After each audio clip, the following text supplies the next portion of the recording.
morning. Please stand for the Pledge of Allegiance. I pledge allegiance to the flag of the United States of America and to the republic for which it stands, one nation, under God, indivisible, with liberty and justice for all. Good morning, Mr. Chair, everybody. Good morning. Good morning. We are here on August 9th for our county board meeting. Gentlemen, we have an agenda. We have a motion by Commissioner Lemire and a second by Commissioner Jelinski to approve the agenda. All those in favor signify by saying aye. Aye. Those opposed. Gentlemen, we have an agenda.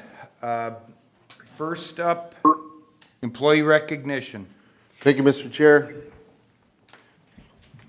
Good morning, ladies and gentlemen. Thanks for taking time out of your day today.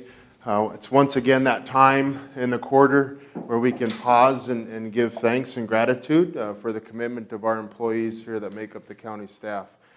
Today, not everybody is here, but on the slide there are 16 names that are recognized this quarter for their dedicated service. And that service totals just over 265 years of dedicated service to the residents of Morrison County. It's so impressive. The folks here today and those listed, they embody the county's attributes and they live by our values. I'm so grateful for you to be part of this team. Some folks, as I see Jim, are counting the days as they head out, and some on the shorter side of the list here are just getting started. So we're very happy and pleased to take this time to honor your service to the residents, and again, thank you for being here today. So as I call you up, we'll start with those with 5 years of service. I'll present to you a certificate. I'd ask then that those with 5 years of service gather in behind the board. We'll take a group photo, and then I'll ask you to step down, and then we'll just continue on to 15, 20, and so on. At the end, I'd like to take a group photo with all those recognized today that were able to make it in attendance. And then on the table, there's a gift to recognize that years of service, which is either chamber bucks or a piece of county apparel, which the employee gets to elect which they want. So they're here with your name on. So with no further ado, our first person here, Miss Melissa Harris.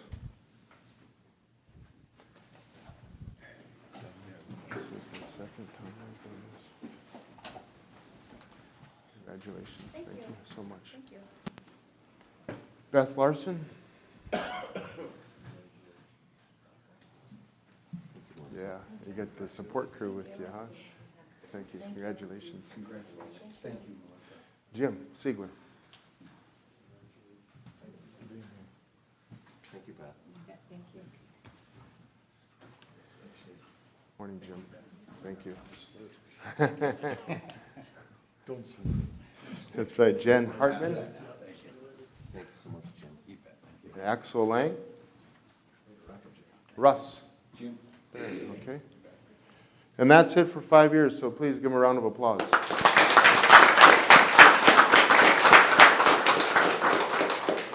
We'll you guys up in the front row. You guys get in front of us here. I'll stand behind. There you go. We'll hold that card up there.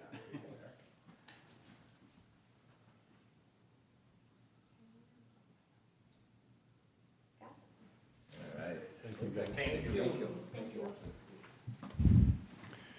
And now for 15 years of service, Jeremy Barkowitz.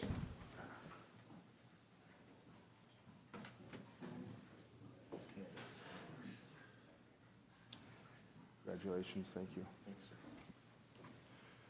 Rachel. Congratulations, thank you. Jason Neuwirth.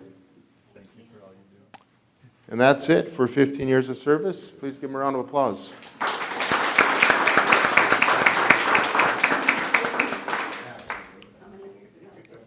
15 years ago. You gotta get in front. All right. Okay, just a little bit.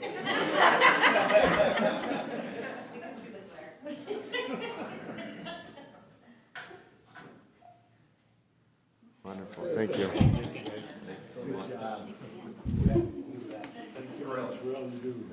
All right, on his own, Mr. Jim Shabluski, 20 years of service.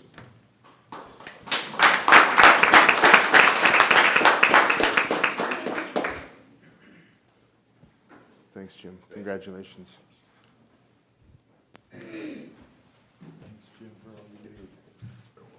Thanks, Jim. Thank you. Appreciate it, Jim. Thanks. Good job, Jim. Thank you. Jim?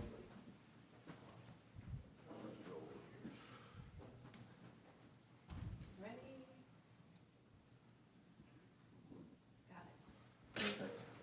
Thank you. Wonderful. And those with 25 years of service, DJ.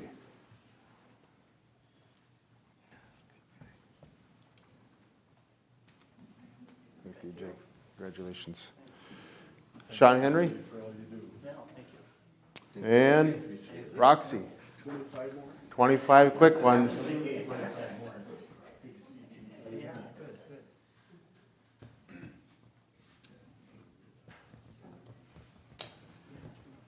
Thank you. Thank you. Awesome. Please give them a round of applause.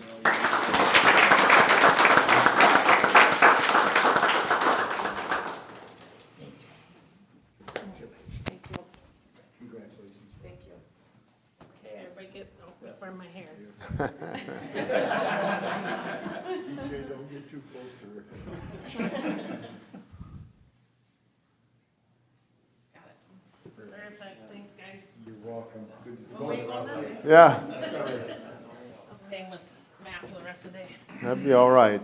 And 30 years of service. Certainly one of the nicest people in the county, Paula.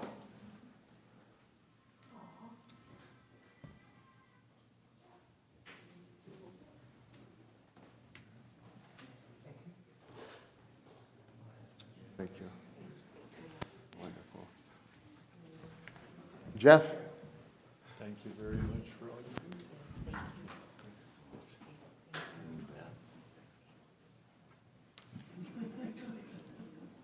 Thanks, Jeff. Appreciate it. Nice shirt. Please give him a round of applause.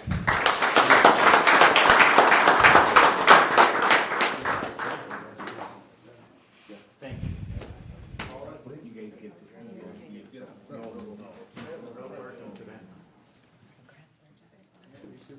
Little to the left. I want you to come this way. This way?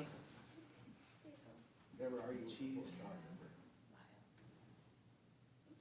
Wonderful. Thank you. Thank you. And 35 years of dedicated service, Anita Zach.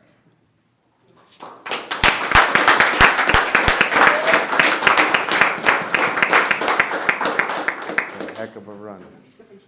Wonderful, thank you. Thank you very much. Thanks, Anita. Thank you. Oh, perfect. Ron. Perfect. All right, we'll leave Anita up there. All those who received recognition, please come on back, please, if you would. We'll take a group photo now. Geez, what a day, huh? I'm always getting more. He only had to do two. I think you can stay right in front of us. Yes, That's what please. I'm guessing. I think there's room. Just how it works. Yep. Should've went with my- There you go. Okay. Don't go so far. It's like you know me, Jeff.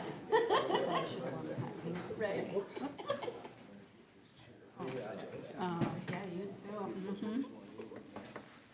Nina, would you start in sixth grade or what? Pretty close. Oh, sorry. Am I standing in front of everybody? Perfect.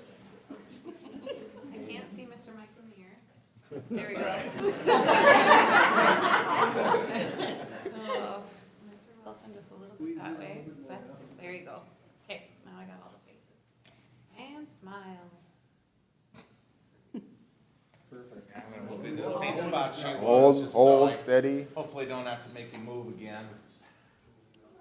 All right. All right, I think I got all the faces. 1, 2, 3.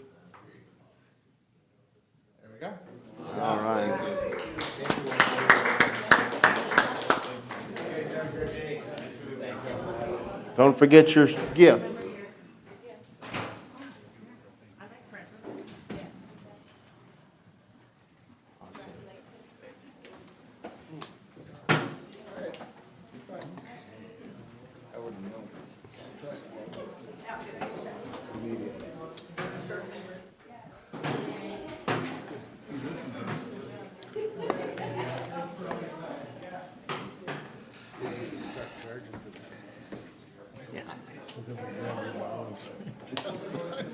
Yeah, a lot of it's contaminated, but who cares?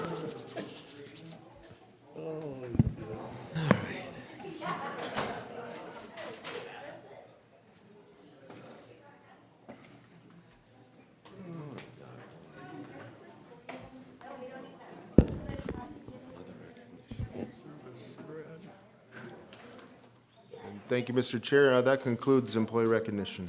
Thank you, Mr. LeBlanc. Gentlemen, back to live action here now. Next on the agenda, gentlemen, is there anything from the consent agenda anyone would like to have pulled for further consideration? Make a motion to approve the consent agenda, Mr. Chair? Thank you, Commissioner Lemire. We have a motion by Commissioner Lemire, a second by Commissioner Wilson to approve the consent agenda. Gentlemen, this is a roll call vote. Commissioner Wilson. Aye. Commissioner Lemire. Aye. Commissioner Wincher. Aye. Commissioner Jelinski. Aye. And the chairman votes aye. All those voting in the affirmative, the consent agenda is passed. Gentlemen, next on the agenda, it is Child Support Awareness Month, and we have a proclamation this morning. Brad, good morning. Morning, Brad. Mr. Chair, Commissioners, we have most of our child support staff here today, I think. So if Bonnie and the staff can come up, I'd have them introduce themselves, and then Juliet is going to read the proclamation. Fantastic. Ladies? Good morning. Good morning. Good morning. Welcome to the board meeting this morning. It's nice to have you all here. Good morning. My name is Juliet Curdy. I'm a support enforcement aide. I am CSO Trina Evinger, child support officer. I'm Courtney Pop, Support Enforcement Aide. Nancy Sackmeyer, Child Support Officer. Angel Tresco, Support Enforcement Aide. Charlotte Frost, Child Support Officer. Fantastic. You are? I'm Bonnie Bacon, the Child Support Supervisor, and not with us today is Angie Loscheider, and she's also a Child Support Officer. Wonderful. Thank you. And read it, Juliet, just so the microphone can pick it up for sure. Okay. Whereas Child Support Awareness Month reminds us that children need the emotional and financial support of both parents to reach their full potential, and whereas Morrison County child support staff have a direct impact on helping families meet children's needs, child support staff help families work towards becoming and remaining self-sufficient and financially stable by creating and modifying child support orders and collecting and dispersing child support on behalf of the children.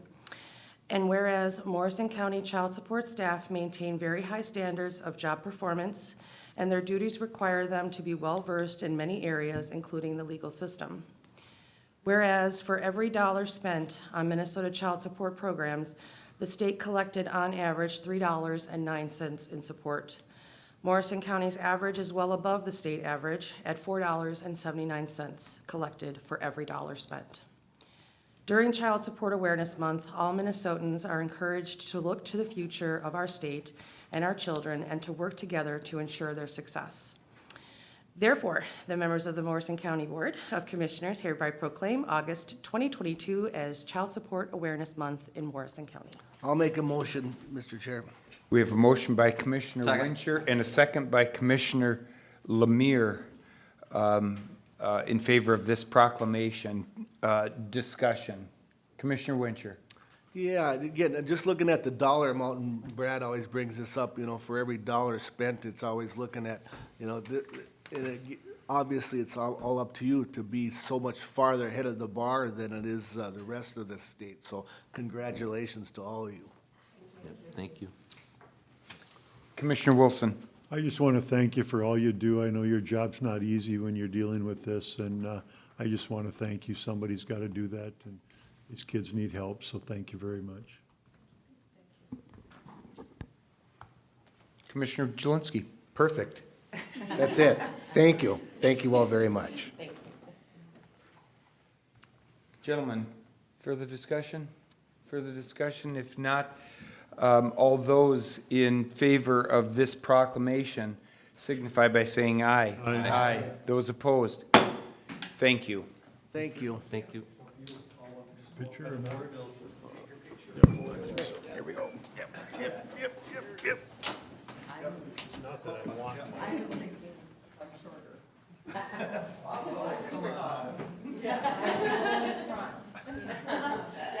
You're in front, people in front.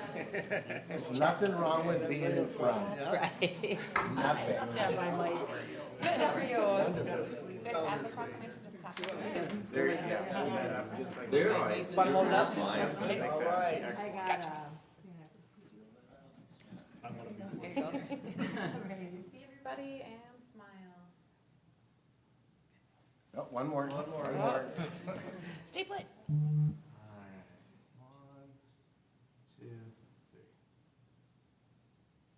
Thank you all very much. Thank you. Have a great week. Yep, you too.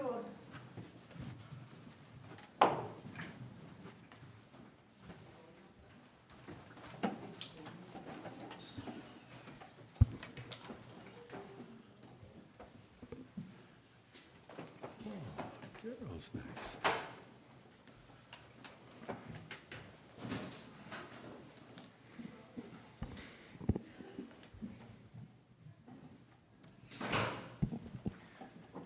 Gentlemen, next on the agenda, Carol is here from Community Development, and we have a presentation on Wabash.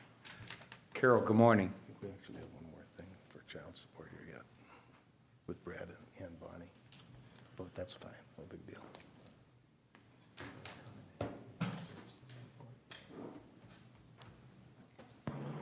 Good morning. I believe Dustin Smith is also on the line on the Teams meeting virtually. And I am. Can you still hear me, Carol? okay. And I don't know, Matt, did you get the slides? So Dustin, I did not receive the slides, but I just granted you control through a request here on Teams. Okay. I emailed it to Carol as well. And I I'm looking here. Yeah, I forwarded it to Matt, but I think it's a pretty big file. So, Okay. And the purpose here is that we have a resolution. Dustin was here at, or I was here at the planning meeting last week to talk about Wabash's plans for expansion. And so Dustin wasn't able to be here in person today, so he's joining us virtually. And I asked him to do this so that he could explain a little better in his own words just exactly what Wabash is going to be proposing to do. And it's a great expansion for our community. So with that, I think I'll turn it over to Dustin Smith, if that's all right, Mr. Chair. Fantastic. And Dustin, we see you on the screen here now. Good morning. Good morning. Thank you. And apologies for not getting the slides in front of you right now. I still can't share on my side. So I guess if Carol's email makes its way to Matt while I'm talking, then by all means interrupt me and you can put the presentation on display. In absence of that, I guess I'll do my best to, as Carol mentioned, tell the Wabash story in my words. I've shown the presentation, I know, to several of you, so it's not necessarily new material. But please let me know if the file, they must have come through. You're sharing right now, Matt, is that right? Yeah, and the file came through and slide 1 is up. Okay, thank you so much. All right, so appreciate it. My name is Dustin Smith. Appreciate the opportunity to get in front of you. Yeah, Matt, if you progress to the next slide, please.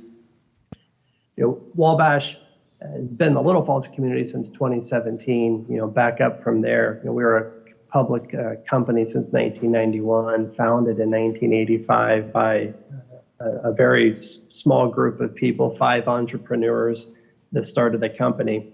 2021, We did $1.8 billion in revenue. We're on track for about $2.5 billion in revenue this year, and substantially higher beyond that. And I'll touch on how this technology in Little Falls is definitely core to our ability to grow the company. Over 6,000 employees worldwide, headquartered right here in Lafayette, Indiana, and we have 14 manufacturing locations across the U.S. and Mexico. Next slide, please, Matt. So this is a classic page I've presented so many times to so many different people. This audience, I hardly need to explain to you the profile of Little Falls, but I share this just so you know kind of how we structure, how we talk about the community and the facility to all of our stakeholders. And again, specifics you're well familiar with. We've been part of the community since 2017. I like to tell people that I've really been part of this project since day one. I'm in the picture in the back, and I was really part of the acquisition from the Larson boats, and really started forming the relationships that I'm lucky to still have today 5 years later. But really the genesis for this project really started 5 years ago, and I think as I've told the story before, what brought us to the Little Falls community was really seeking to find partners where we could explore on how to actually manufacture this new technology. Up until 2017, all of this technology was really coming out of our R&D and test lab type environments. And we had enough promise in the technology and its potential that we needed to try to scale up with a partner.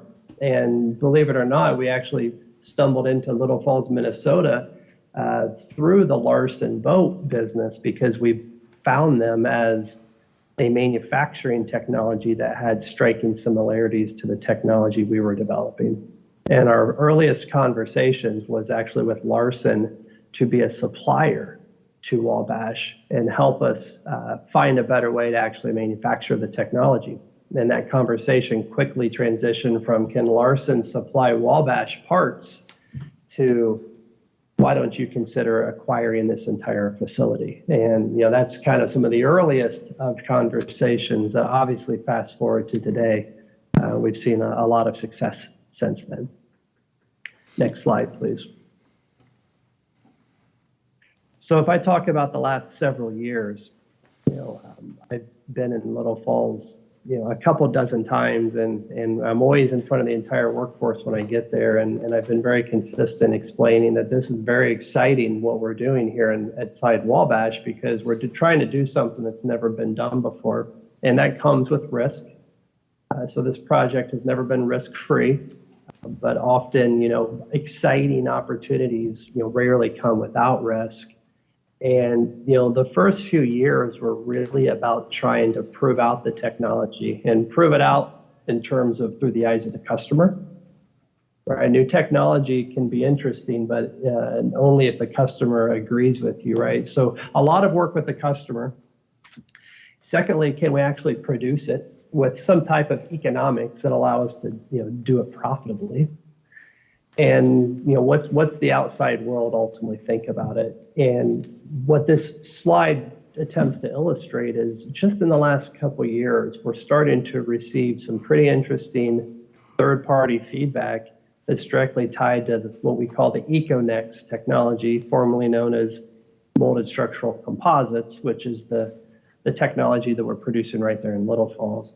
And the second bullet was a recent award we received in last year from the Indiana Manufacturers Association, an award for excellence in innovation and sustainable solutions. That was directly tied to our EcoNex trailer that we produced in Little Falls. But below that, you see we were awarded late last year as one of America's most responsible companies by Newsweek.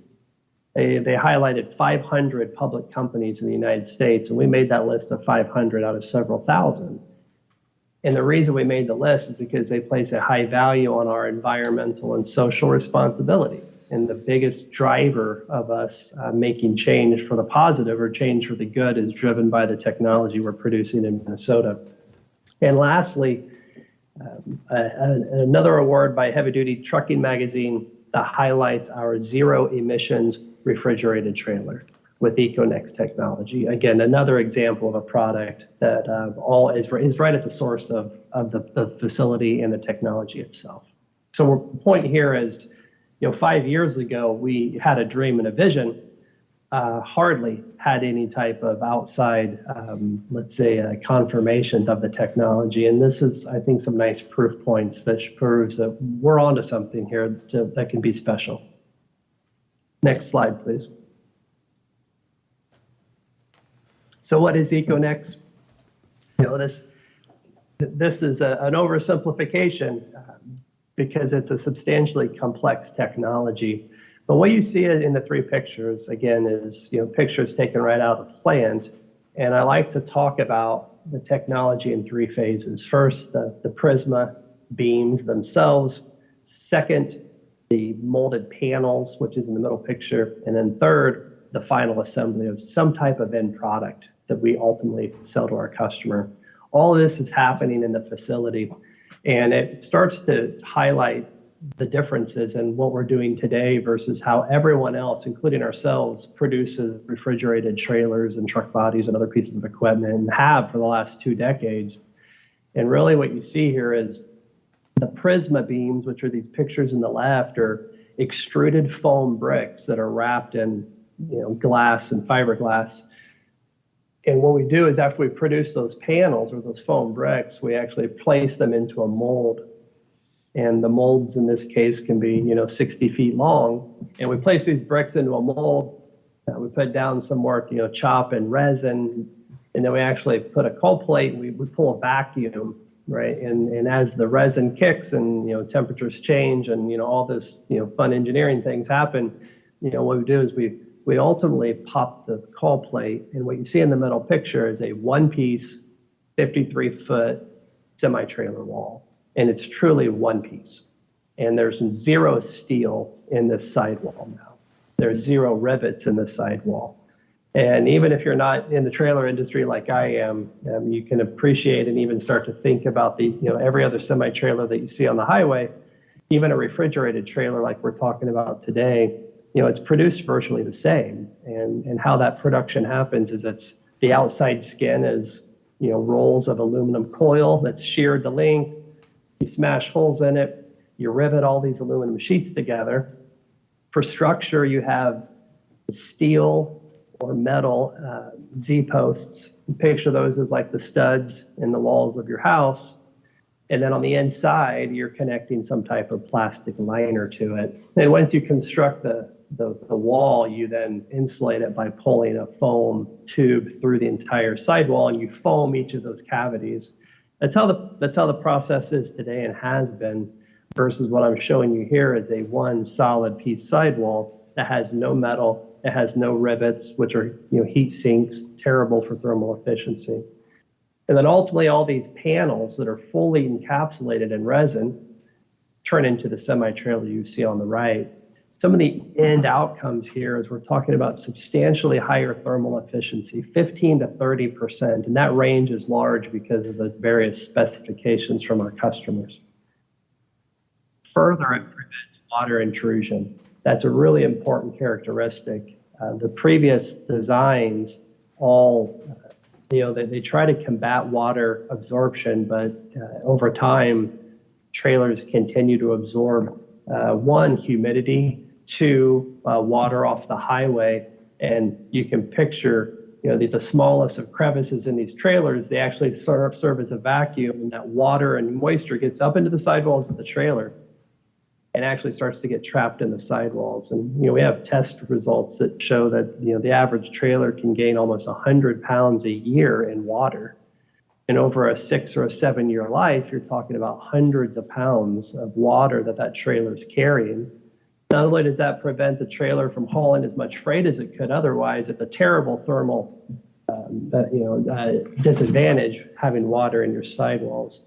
That also breaks down the foam, which deteriorates quicker, and what you end up with is a less thermally efficient trailer than it was before, as well as a trailer that's not going to last as long.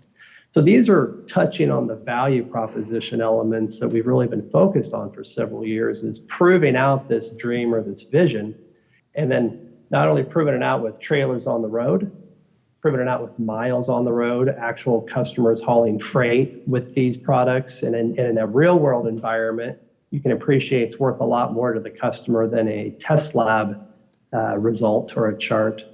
And then as important as that is how do we actually produce these at scale to actually give these to the customers in a meaningful manner. So that's really a wordy example of how we've been focused for the last several years to take this technology, prove it out, and ultimately figure out how to scale it. And all of that was done right here in Minnesota. Next slide, please. So if we think about the environment and sustainability, we're starting to take an approach where we do some math. And this is the spot where I usually tell people, at a personal level, we all approach the environment and sustainability differently. And at the end of the day, it's not really my concern on how you perceive the environmental causes and sustainability at a personal level. At a business level, it's something we cannot ignore. This technology, when we set out over 5 years ago to find a better way, it was rooted in the spirit of making sure we can give the customer something that they've never dreamed was possible. Since the birth of that dream that we've been seeking out for several years, there's no denying that environmental focus and sustainability has become very much in the spotlight, in the center stage right now, and in the world, and certainly for business. So we're taking advantage of that. Our customers, whether it be through government regulation or social pressures or Wall Street and the SEC, which is also pursuing ESG, which is environmental, social, and governance. It's a public company responsibility now. Our customers being some of the largest public customer or companies in the world, Walmart, Amazon, Kroger, FedEx, Walmart, these are all customers of ours, and you can appreciate the pressures they are under to find a more sustainable way of conducting their business. So we're taking advantage of that by thinking about how our technology that I just shared with you is more thermally efficient than the next best alternative. How can we lean into that and take advantage of that for Wabash and its employees? So with that backdrop, we started looking at it and says, well, what if we took every refrigerated trailer that you see on the highway today and we replaced it with one of our EcoNext trailers out of Minnesota? Next slide, please. It shows a little bit of the math, right? And we're all familiar with seeing some, high level, eco math, as I call it, like this. If we replaced every active trailer on the highway with one of ours, with this new technology, because of its thermal efficiency advantage over the next best alternative, we're talking about saving $2 billion a year in diesel costs. And from an emission standpoint, as a reminder, right, these are refrigerated trailers. So the way they keep the freight cold or temperature controlled is by a reefer unit that hangs on the nose of the trailer. That refrigeration unit is just a gigantic air conditioner, and that is powered by diesel. That's a diesel burning engine. And that's why if you look under those trailers, you see a 50 or so gallon diesel tank that hangs under the belly of the trailer. Different fuel source than the tractor. Tractor has its own fuel tank. This is just for the refrigerated trailer. So for it to keep your beer cold or your ice cream frozen or your green beans or fresh, it's burning a diesel-powered reefer unit on the nose. Because our thermal properties are so much better, it's almost a one-for-one correlation with the more thermal efficiency we provide, the lower the hours are on that refrigeration unit. The less hours it's running, the less diesel it's actually burning. And the less diesel it burns, the less emissions it puts into the atmosphere. And the example I like to show is kind of right there in the center at the bottom of the screen. If we replaced every trailer with one of these EcoNext trailers, it's the equivalent of taking 800,000 cars off of the road on an annual basis. So I think that's a meaningful impact because not only am I providing hard savings to the customer because they can operate equipment with lower operating costs, but we're actually emitting substantially less greenhouse gas into the atmosphere, and that is good for everybody. I think there's no denying that. So I wanted to make sure and highlight this as a real meaningful competitive advantage that we have over the competition as we look to scale this technology. And it's something our customers, I would say in the last 24 months, it's gone from this is interesting to we need this. And I think a lot of that has helped us create the demand pull to bring the technology and scale it up further, which is kind of walking you towards how we've come to the conclusion or the decision points we've come to, which is a substantial investment in scaling up further the Little Falls facility. Next slide, please, Matt. So from a show and tell standpoint, when I'm up there often, and I'll be up there, ironically enough, I'll be up there again tomorrow. I'm headed back up that direction tomorrow for the rest of the week.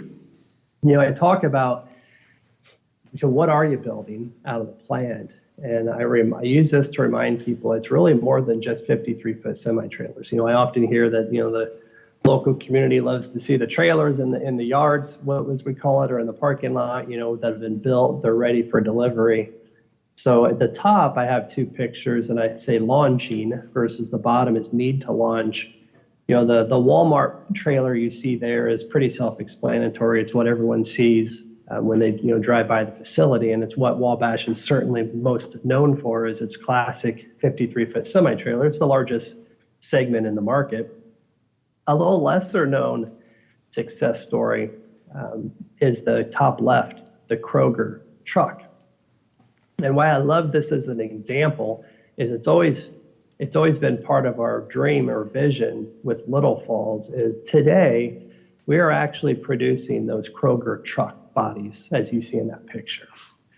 You don't see them parked in the yard ready for delivery because that box is built with EcoNex technology and it's all produced right there in Minnesota. But we have 5 truck body plants scattered across the country from Pennsylvania all the way to Southern California and Georgia and Texas and Indiana. And those truck body plants are spread out across the country because the trucks themselves come from various chassis manufacturing facilities. And there's a lot of transportation costs with moving a truck all around the country. So we have truck body plants that are somewhat strategically spread out so they can be closer to the customer as well as being close to where the chassis gets manufactured. So what we do is we produce the kit. We produce that Kroger box in Minnesota, but we produce it as a kit. So now picture, your furniture you bought from IKEA. We build these kits and we'll ship 4, 5, 6 of these kits out of Little Falls to a truck body plant, where other Wabash employees then take the kit, uncrate it, assemble it into the full box, and they'll actually mount it onto that truck chassis you see in the picture and actually generate the end product close to the customer that the customer ultimately comes and picks up. This has been huge success. We've worked very closely with Kroger in this example, and Kroger's using this to scale up their home delivery of groceries. So now you have a technology coming out of Little Falls that is getting into a market, grocery home delivery, that has only scratched the surface in terms of how big that marketplace will be. A lot of research shows that grocery home delivery will more than double in the next 4 years. And customers like Kroger are coming to us for a high efficiency, sustainable solution for them. So I'm trying to weave those pieces together. And it's also an example where Little Falls is critical to the success of other Wabash plants across the country in order for the company ultimately to win. The bottom couple pictures I call need to launch, which again, kind of gives us more confidence in the need to invest further and expand the workforce in Little Falls.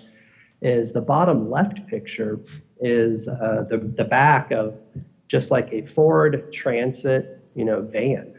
It could also be a Mercedes Sprinter van. So if you think about some of the other home delivery or final mile vehicles, don't even think a truck chassis like you see in the Kroger vehicle, but even smaller. what we have and are working on producing, or let's say developing, is an insert. So that's where the picture you see is a Ford Transit. They're built in Kansas City. Ford makes them all there. And when those are produced, they're just, they're skeletons on the inside. There's nothing on the inside at all.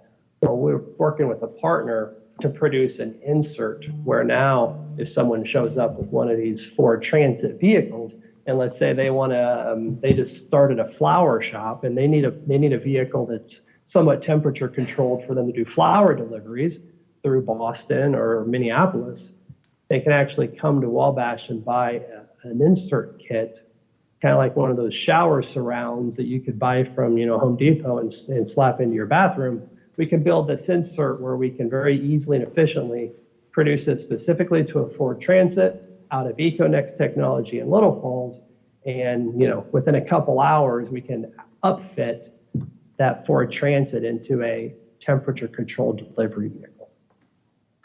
And the bottom right picture is an example of a rail car, which there's a large market of refrigerated rail cars out in the country. And you can even see the picture of the reefer unit hanging on the nose of the rail car. We've been testing and working with a large rail car manufacturer for a few years now on an EcoNex floor that is going to be installed into that rail car. The floor itself not only is much more thermally efficient compared to how they produce the rail car floors today, but it's also substantially lighter. And this is what I like to remind people that, in the trailer world, your average trailer you see on the highway generally is cubed out before it weighs out, which means you've run out of physical capacity to shove more stuff into the trailer. You run out of capacity before you hit the weight limits of the highways. In the rail industry, it's the inverse, and they're often weighing out, they're hitting weight limits of the equipment before they run out of cube. So that's important when we can provide a floor that's several hundred pounds lighter. That means that's more freight that they can haul per car, which is a substantially valuable opportunity for them. So those are just examples. Again, more examples where we have other ideas and projects underway that we will eventually need to launch. And to launch, we're going to need capacity, equipment, and people, which again brings me kind of to the Little Falls scale-up proposal. Next slide, please. So I'm trying to tell a story that ultimately gets to expanding our manufacturing capacity. Before I show the next slide, which really just talks about kind of our ramp up, I had another slide that somehow got lost in some transitions here, but if we look at our output over the last several years, as my story suggests, in 2017 and 18, it was really all about getting the lights turned on and trying to figure out how to use that wonderful campus, and started as a startup facility for manufacturing. In 2019 and 2020, we started proving out some technologies, but it still is kind of R&D, prototyping, finding customers that were willing to experiment with us, because big experiments like this, you always, you come into issues on a daily basis, it seems like. And then 2020 and 2021 became, kind of lost periods of time between COVID and then, the infamous supply chain disruptions. And now, as we're by no means out of the woods in terms of supply chain constraints, we still suffer from them substantially. Every facility, Little Falls is still suffering from foam shortages that date back to February of 2021 winter storm in Texas that impacted the Gulf region and really shut down a lot of the foam and plastic industry for a long period of time. But as we come out of that eventually, we have generated enough book of business or demand from our customers that gives us the confidence that, again, I've always said this is not risk-free, and we're still not there yet, but we feel confident that we have enough mixture of demand from our customers, meaning they believe in the technology, they see the value potential, and we're going to combine that with our ability to invest further in manufacturing capacity today, and watch those two converge together for us to scale up our total business. The next slide, please. It shows the transition. And I used to have two versions of this slide. And as Carol and some of you may know, I came up to Little Falls in April of this year with a proposal that was less aggressive as this plan.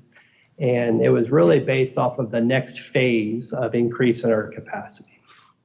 And I got good feedback from the community up there. And what I was looking for back in April was, a verbal commitment that we could get a good, a fair extension of the incentives that we have been working with you on ahead of me going into a May board meeting. I went to our May board meeting with the same proposal and gave my board of directors the feedback. And naturally, we were going through our several phases or several years of what we see the expansion looking like. And I explained that this was our next cut towards expanding the facility. And then naturally they said, well, what happens after that? And I said, well, then we need to look at another phased investment, perhaps somewhere else. And we had other locations. Again, we have 14 manufacturing plants across the country. So the conversation was productive. We kept talking about, well, where's the next best spot for us to invest? What location? How fast can we ramp? And that discussion came back around to Little Falls that says, would we feel our best case, let's say lowest risk, highest confidence for scaling up as aggressively as we could? What if we put all of that time, energy, money into Little Falls and try to pull ahead our ramp up as aggressively as possible? And it was decided that if we could get the right cooperation with everyone, that we'd have our best odds of success by kind of pushing it all into Little Falls for this next, I'll call it 2 phases, so we can put all of our focus in one facility. Versus you can appreciate trying to focus on ramping up 2 different facilities, perhaps 1,000 miles away from one another, presents its challenges. That's why, depending on how many times you've heard me talk about this story or show the presentation, we had a kind of an April/May plan that then I believe we took forward to the community for what I'll call a 5-year extension of tax incentives. And I've come back around with a June/July plan that says, here is our most aggressive plan. And in exchange for that, I'd like to request that we extend these incentives from what I was saying is a 5-year extension, but rather to a 10-year extension. And what you see on the screen is that all-in plan for Little Falls, where we're targeting bringing on an additional 216 jobs in Little Falls and investing an additional $20+ million into the facility. And right now our timelines are between now and the end of next calendar year or the end of 2023. And that all, as always, is contingent upon supply chain, vendors from a capital standpoint, our ability to attract the right people to ramp up the facility. But it's a substantial investment in Little Falls that we're very happy and confident in making. And we're ultimately talking about a workforce that'll exceed 300, inside of the next 18 months.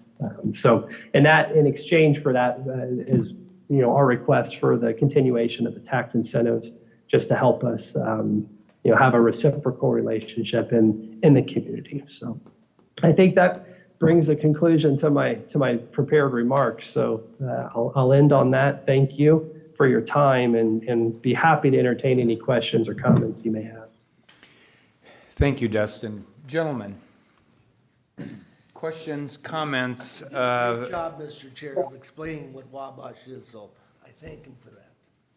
Thank you, Commissioner Wincher. Commissioner Wilson.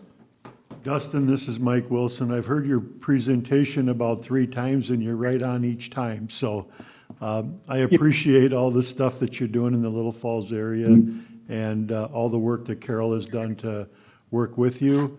And we welcome you in our community. Thank you. Thank you, Mike. Further comments, questions? Mr. Chair, Commissioner Jelinski. I believe we need a motion, and I'll make that motion. Commissioner Jelinski, thank you. So we have a motion by Commissioner Jelinski and a second by Commissioner Wilson. This gentleman is for the resolution that will allow the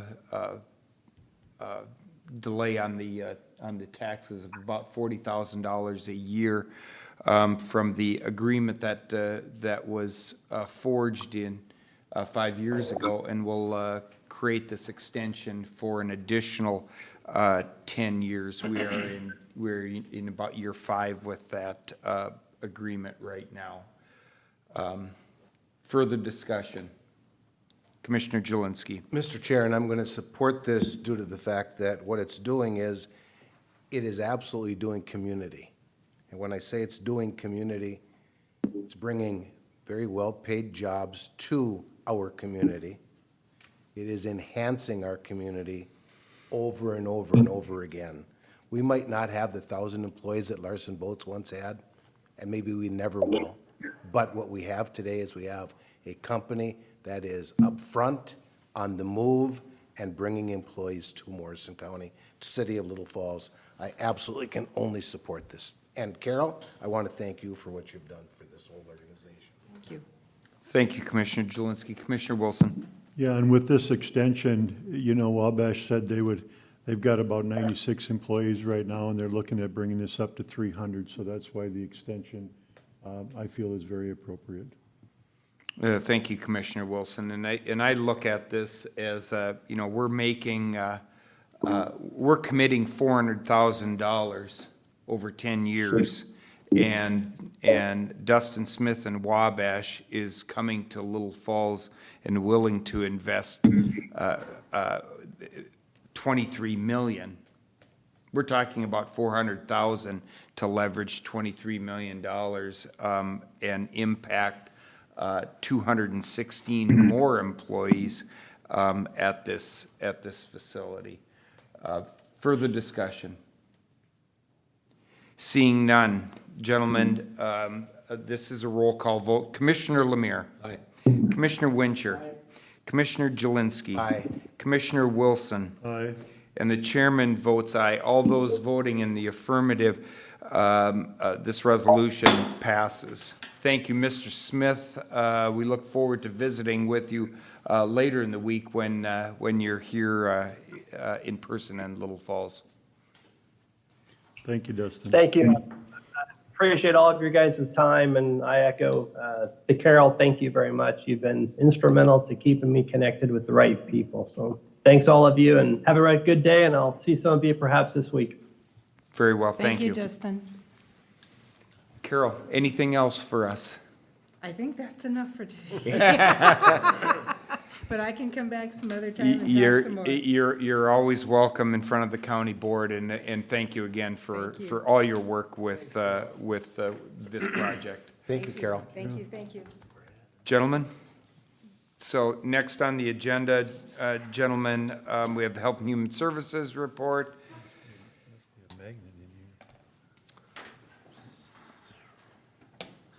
Good morning, Mr. Chair, Commissioners. Good morning, Brad.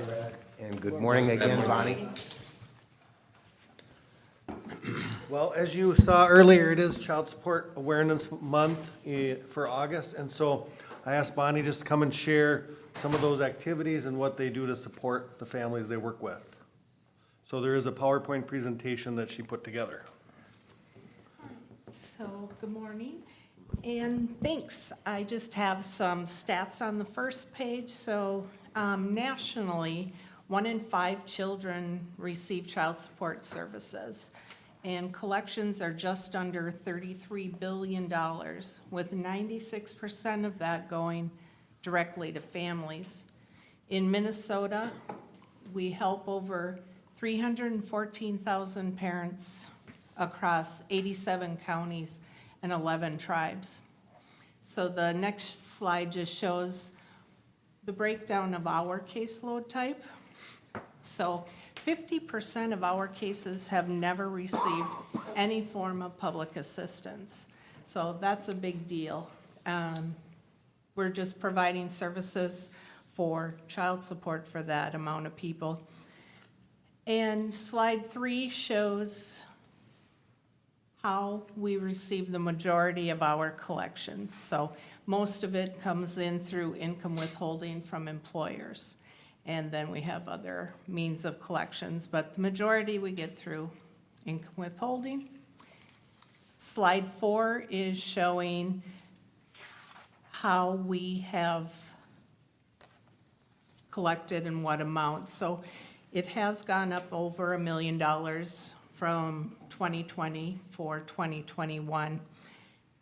It is part of the pandemic is the reason. So we've gone back to more normal numbers around the 4 million. So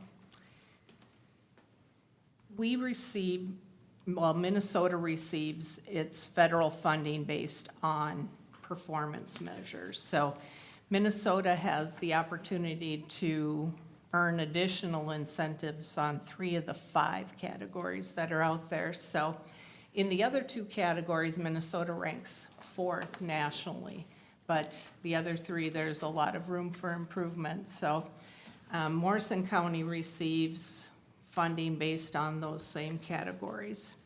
So our first category is the paternity establishment, which is shown here. And the state's maximizing its federal dollars in this category, and our numbers in this are very good as well. The second category is the number of orders established and maximum federal funding here for this state. Morrison County ranks 25th in the state for this and continues to be well above the state average in this as well. Next is the collections on current support, and we dispersed over $4 million in current support, which is about 74% of what is due. So the collections on arrears, we came in just over 69%, which follows the statewide downward trend, unfortunately.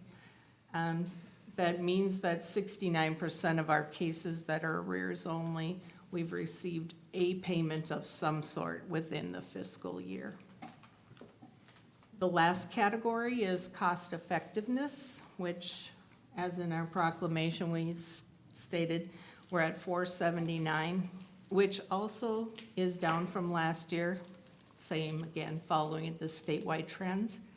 Even though our percentage was down in this category, we moved up to 22nd in the state, which we were previously in 30th in 2020 and 34th in 2019. So we are moving in the right direction. The federal government matches 66% of the state and county funding for child support services. So it is one of the most cost-effective public assistance programs that are out there. The next slide shows just some of our actual numbers. So Morrison County currently has just under 1,500 child support cases, serving just over 1,500 kids. Throughout the year, we opened 128 new cases, closed 321, and reopened 38. Out of those cases, 153 of those are interstate cases, which requires researching policy and procedures for other states, as well as tribes and international cases. We dispersed the over $4 billion with expenditures under $900,000. And Morrison County received over $93,000 in federal incentives and nearly $13,000 in state incentives. The state didn't provide some numbers for us this year as far as particular phone calls and activity logs. But in 2020, we had over 5,000 calls logged and 75,000 case activity notes. We also receive emails and web messages that are not tracked or indicated anywhere. And we are seeing more of those all the time, of course, as more technology. The next slide just shows how we compare to our neighboring states. The state used to just provide this every 2 years, but they have done it the last 2 years now in a row, so I thought I'd include it. And then finally, just some of the big changes that are going on within our program. Effective August 1st, we have eliminated charging interest on debts. So that is attempting to help persons who do owe arrears to actually see their payments make a difference when they're paying on those, because some cases they have such a large amount of debt, even if they do make a payment, it really isn't seen. So that's something that we've implemented. And then beginning January 1st, there are new guidelines that are going into effect, and those are intended to help the lower income families. The guidelines that were in place previously leave this gap that puts middle income people just really set support obligations that were just really unrealistic for persons to make. And also January 1st, they are implementing payment agreements that parties can enter into before we start reporting to the credit bureau. So giving people an opportunity to set something up before we start notifying. And then providing tribal resources within communities is also one of the things that the feds will be looking at, so. Lots of changes for us.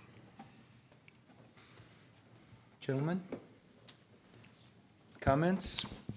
Bonnie, very, very good and complete presentation for us this morning on this program. Gentlemen, questions for Bonnie or Brad?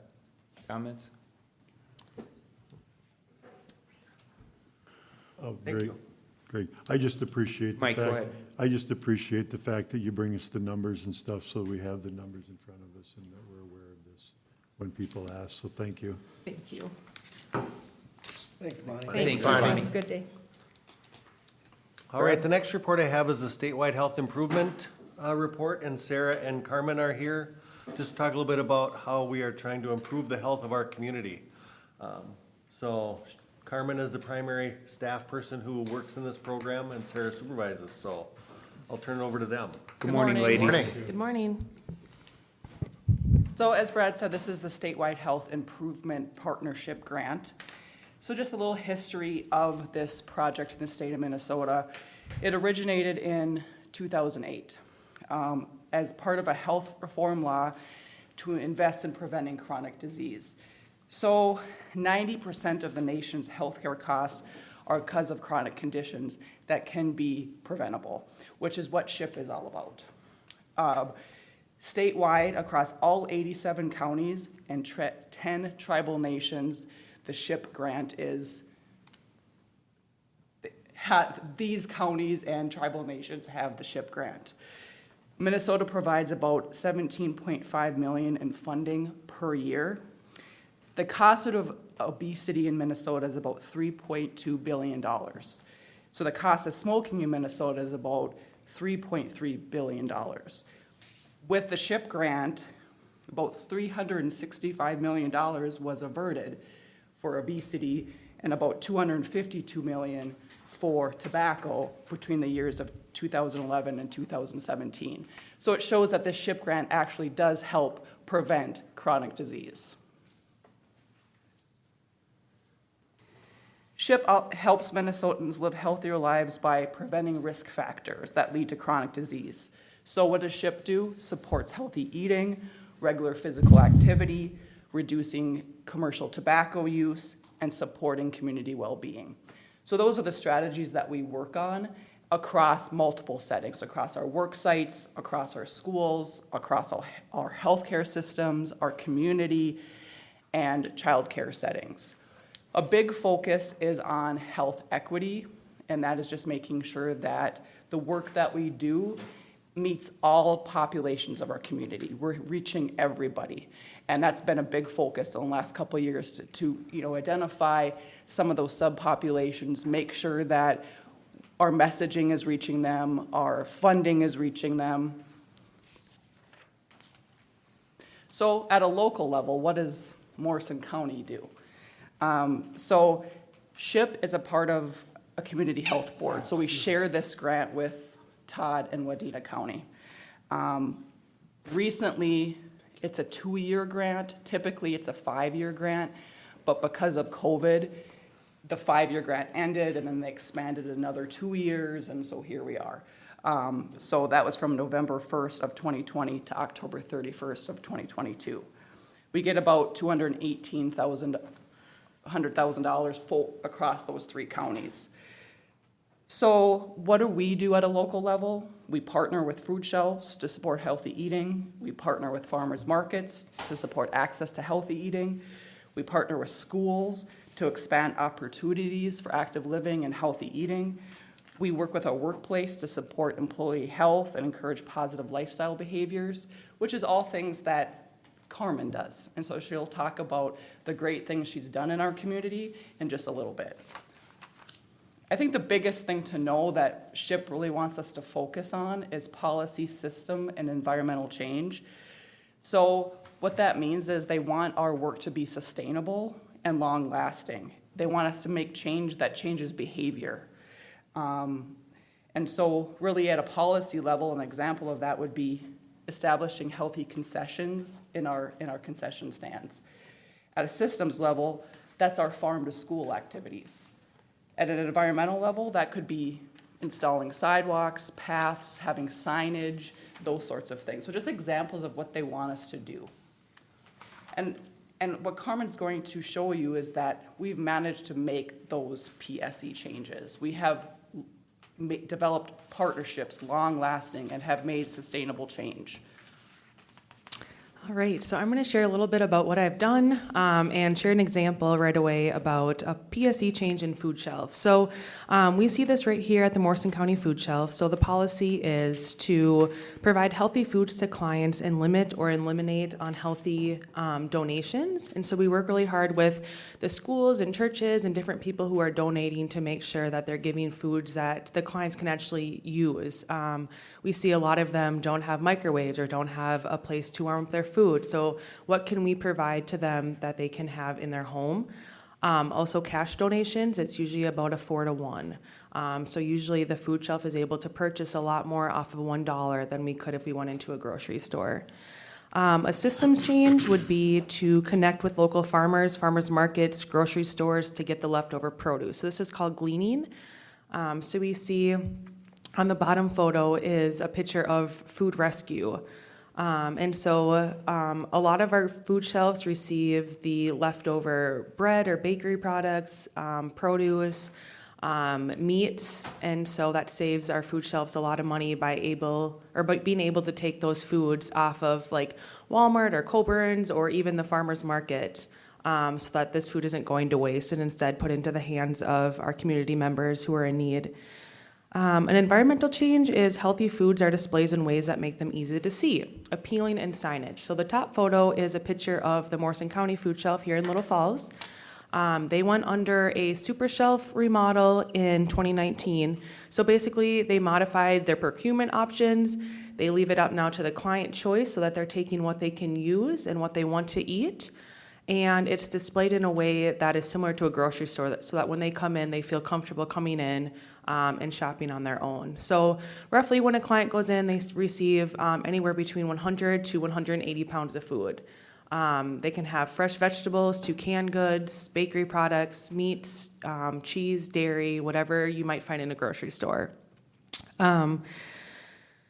Another thing that we did was a food delivery program. So in December of 2020, we wrote for a $50,000 grant from UCare, and we were able to deliver foods from the food shelves to residents in our communities, for those that may be homebound, transportation dependent, or may not be able to get there. So that program was sustained through our food shelves and TRICAP and Horizon Health and Peers. Another thing that we do with our food shelves is we have a food shelf coalition. So we have 12 food shelves across Morrison, Todd, and Wadena counties. We have the SHIP staff in all 3 counties, as well as Extension, and we just get together and help offer resources, help write grants, and do whatever we can to make sure the needs are met. We have seen a large increase in those utilizing the food shelf, just with IWCO shutting down and some of those other places. The food costs are higher. So they're definitely being utilized. A lot of new families coming in and clients. Another cool thing is the food rescue. Anything that the food shelf receives and does not use is then given back to the zoo or pig farmers or another farm so that that food is not being wasted. So it keeps going in a cycle. Next slide, please. Another area we work on is farmers markets, as Sarah said. So a fun program that we're doing now is called the Power of Produce to get students and children used to eating fresh, good food, and they know where it's coming from. So we received a $1,000 grant last year and a $1,000 grant this year to offer children $2 tokens for fruits and vegetables. So they can go there and talk to the farmer, know where their food is coming from, and actually see what a tomato looks like, or a green pepper, or a green bean, and know that it's not just coming from the grocery store. There's also an EBT acceptance now as of 2021, so those that have those benefits can go and shop at the farmer's market. We also are still working with the local foods, local places, so this was done by the EPA, USDA, and Little Falls was selected a few years ago to have this project. So that's a collaboration with the schools, Purple Carrot Market, Sprout, the City of Little Falls, Visit Little Falls. And a fun project that we did with that was raise garden beds. So we funded all the materials for these. We had high school students create these beds, and now we have different students helping with master gardeners learn how to garden. Next slide, please. I know last year I talked a little bit about school, so I'll make this pretty brief, but we're still continuing our schoolwork. We have increased our school districts, so we're now working with the Little Falls School District, Pierce School District, Holy Trinity, Mary of Lourdes, and also Uppsala. Continuing healthy eating, farm to school. We are now doing asthma training and active recess. We have some different partnerships through Centricare and some of the other hospitals. It's also nice to work collaboratively with different health and human services partnerships, such as Tobacco-Free Communities, Towards Zero Death, our dental coordinator to get our students access to dental care. Next slide, please. And then lastly, our workplace. So I came before you in June to talk a little bit about our Morrison County Wellness Committee. So we're continuing that. I believe I'll be coming again soon with updates. So that's just one more thing that we're working on, and I'll send it over to Sarah. So as you can see, I mean, we've made a lot of sustainable change, and so when we provide funding to these places, they're able to then sustain the project, and I think that's really telling of the work that Carmen does, and that's what we've been striving to do. And also all the collaborative relationships that we've developed through combining of our other grants through public health with Emily Loomis and our dental coordinator, and just coming in as a unified front. It shows in the work that they do, and I'm just really proud of that. So moving forward, SHIP is revamping like everything else at the state. So we're going to start a new 5-year cycle that goes from November 22 to October of 2025. What hasn't changed is the amount of funding that we get, of course, but we've made it work, and so we'll continue to do that. It just basically the changes are terminology. The context areas just look different. Instead of saying physical activity, it's called Minnesota Eats, Minnesota Moves, or those sorts of things. Our funding determines what kind of statewide activities we have to pick, and then we have to pick certain flexible activities depending on our funding. So that's basically the changes, but our work looks the same. Any questions? Gentlemen, Commissioner Wincher. Thank you, Mr. Chair. Carmen, When you Yes. say rescue food from other big box stores and all that, I'm assuming there's certain types, this is, you're getting with that it's expired, that can come to the food shelf, like you said, meat, I'm going, wow, you know, anywhere you go, they expire, you gotta throw it out. How do you decide that, okay, it's expired and from this store and they're giving it to us, do you guys decide, well, this is good for another 2 weeks, or? Yeah, so anything that they receive in has to be unexpired foods. And so anything that we receive is like at their last dates. And so the food shelf, like for example, in Morrison County is open 3 days a week, Tuesday, Wednesday, and Thursday afternoons. And so any of the food that's coming in has to be unexpired, but it's usually on like the last date or 2 dates. And so whatever they can't move is usually given back then to an animal of some sort. Even food donations, they have to go through every single item. So when they have like the postal drive or school drives, every single item has to be gone through to make sure that we're not giving back expired food to the community I members. appreciate that clarification, because I'm sitting there going, okay, you're getting this food and you're giving it to the food, it's expired, so thank you very much. Nope, yep, it's all right. good. So even their produce too, everything is fresh produce and nice, good produce. So Thank you. yes. Further comments? Mr. Chair, just a quick comment. Commissioner Jelinski. Like anything else that Health and Human Services does, Morrison County, the state of Minnesota, the world, nobody wants to be involved. And I mean that in respect. Nobody wants to be engaged and enlisted in any of these programs. But the thrilling part is that there are programs like this for those that need those programs. There's not one person that I'm aware of that wants to go to the food shelf. But God bless America, we can go to the food shelf because it's there. And it takes people like you to make people like me, to make people like everybody else do what we do. Whether it's medical, whether it's food shelves, or just plain the world that we live in, it takes all of us to make it work. And I gotta tell you, I love this because I can speak a little bit on almost firsthand experience at the food shelf here in Little Falls. It's a wonderful place. And the changes that have been made at the food shelf, and right there, I'm looking at, this is why, what happened. I mean, the changes are remarkable. So, thank you all. Appreciate it. Thank you. Thank you, Commissioner Jelinski. Ladies, just a couple of clarifying questions. So the existing grant that went through 2022 runs out. You've applied for the grant again that will run through 2025, and we have received that award, or are we still in consideration? Where are we at with that? Well, working on the application as we speak, we've received it every year, every cycle, but we're working on the application as we speak. So you feel fairly confident that will come Yes. through? And so this grant, those grant dollars do they come from the state DHS, or is this a federal program, or where does this money come from? This is a state-funded grant, so the Okay. Minnesota Department of Health, yep. Okay, and the other question I had, and you'd listed, a number of these resources like the food shelf and others. Does this also include activity with a couple of programs that we see advertised within the community, the Fair for All, or the I can't remember the name of it, someone's pantry. Ruby's Pantry. Thank you. Is that a separate entity or activity that's going on outside of your work?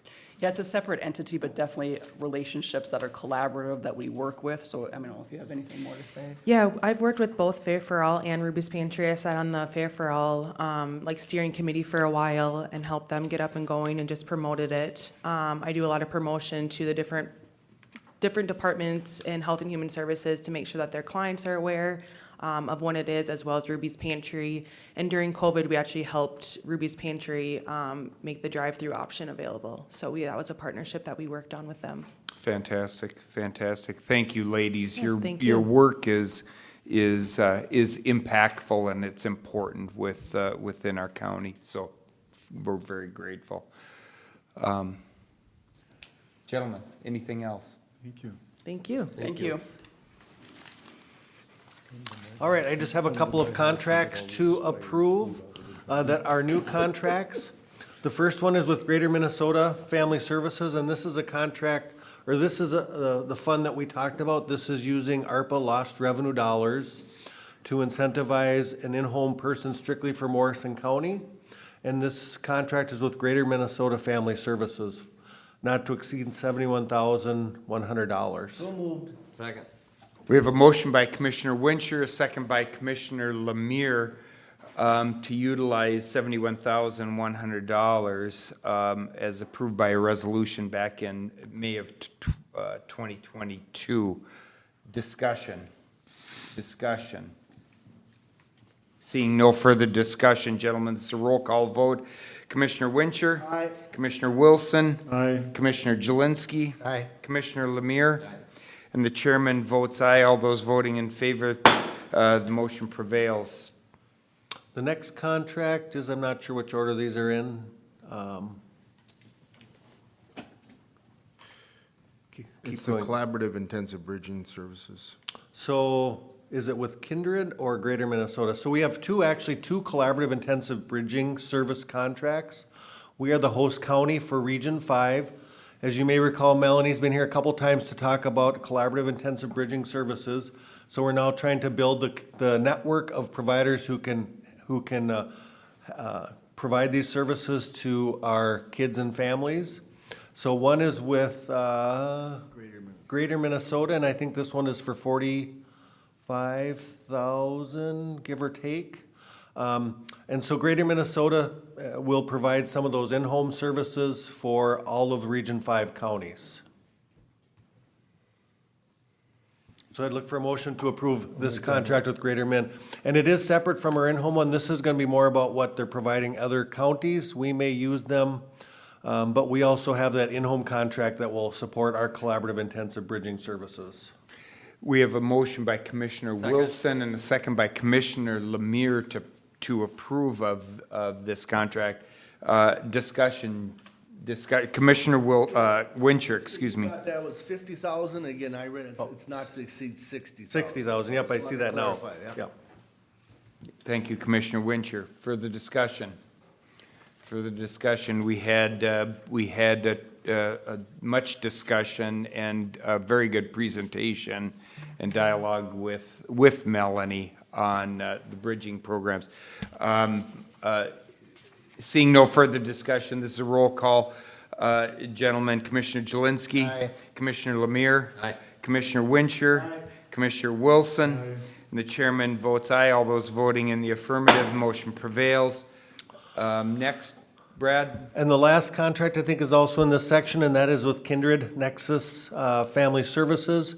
And this is really the organization that is kind of the pin that holds us together. They're doing the training. They're going to provide our family foster homes and are going to hopefully build that system that can help support our families. And I cannot remember how much this contract was. Not to exceed 45. $45,000. $45,000. So appreciate approval of this contract for our collaborative intensive bridging services program. We have a motion by Commissioner Jelinski and a second by Commissioner Lemire to approve of this resolution. Discussion. Seeing no further discussion, gentlemen, this is a roll call. Commissioner Lemire. Aye.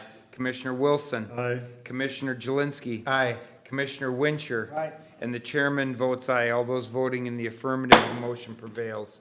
Thank you, that's all I have this morning, Brad, Commissioners. Thank you. Brad, thank you. Gentlemen, we're going to take about 6 minutes. Why wouldn't we?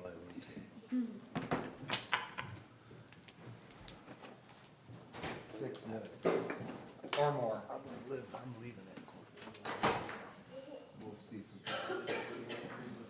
Carmen, you're next. Well, your topic is.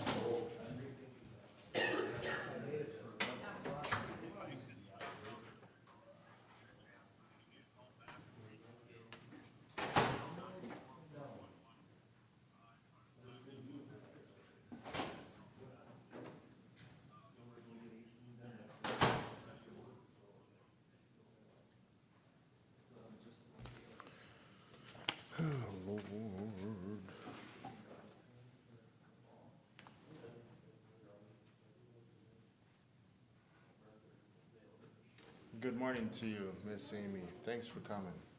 Thank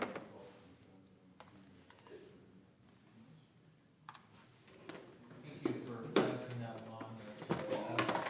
I don't know where in the world I had it in my head that you had brought that up, because then after you sent it to me and I saw Shannon's name on there, I thought, oh, duh, of course that was Shannon that No brought worries. that No worries, at least I knew where to up. send it. Yeah. Yeah, right when I saw her name, I thought, oh. Oh, well. Well, it's a lot of people to keep straight. Yeah, yeah.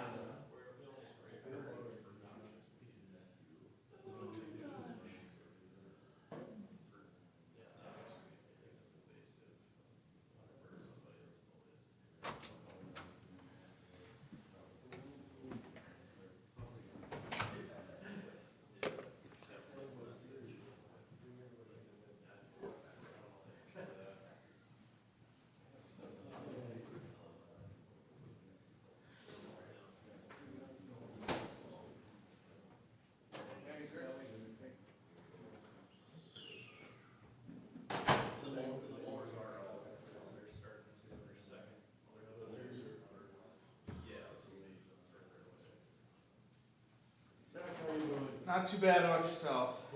Good. How you doing, sir? Well, I don't know about you, Commissioner, but I hope there's a little bit of hot stuff there. They're sucking on this cold crap, it's not making it. You're done. How's Amy doing this morning? I'm good.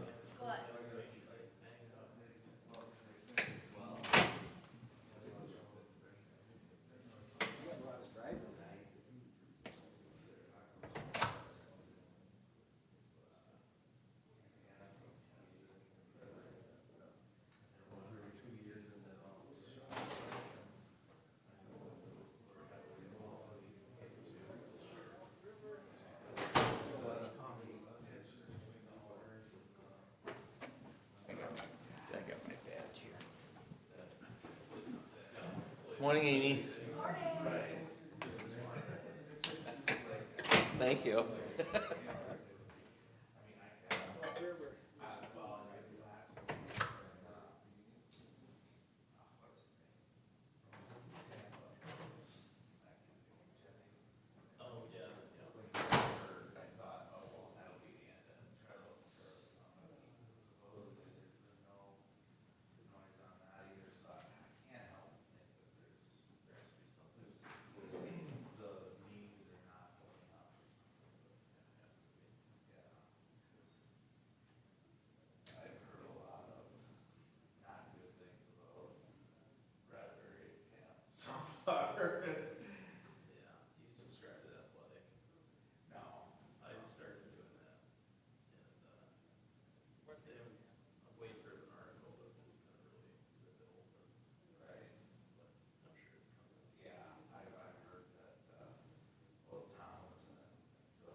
Yeah, it's legal.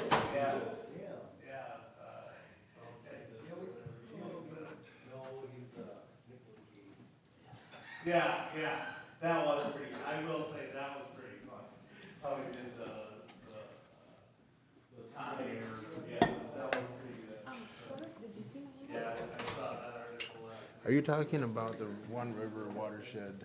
Yeah. So maybe it was my responsibility to give it to you. I saw that last week. The agreement wasn't attached, and we thought, oh, we'll just tell it to him at planning. We'll have Greg sign it, because they approved it, the agreement wasn't in there. Planning's next week. No, it's the end of July. So you want me to bring it up today? Well, if you wanna do it at planning, we can do do it next week, but Lance is looking for it. He said, hey, did Greg get a chance to sign that? And I'm like, haven't brought it up yet. I didn't say that to him. I just thought, and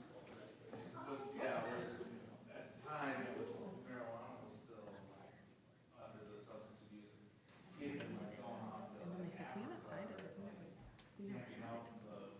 Woods by itself. And then we said collectively, oh, we'll just make the planning, and I didn't. To go to planning.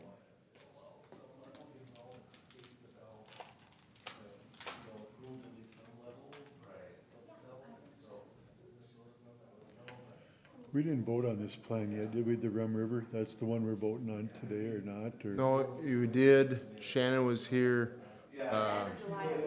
We did approve it then, because I know I went to that meeting, and there were a lot of counties that did, but I thought we did, but I see it here, so.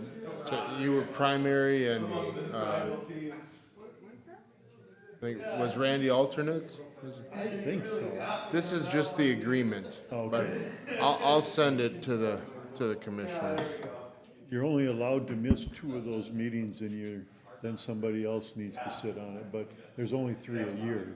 So the point is that you need to come when it is. Why would they call it a JP?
Carmen.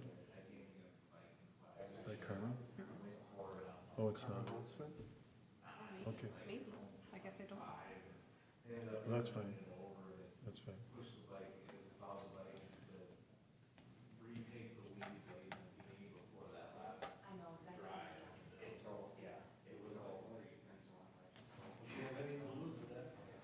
Well, and that's true. I mean, at that point. Looks like it. I mean, we're not one in 10 minutes, not a lot of time.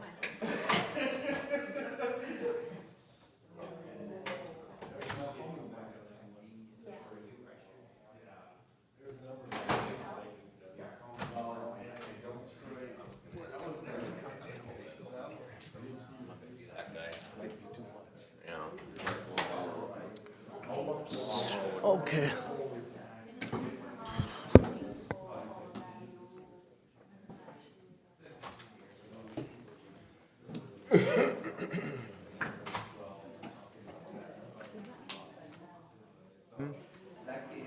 Yeah, that's her name, but you said no, so.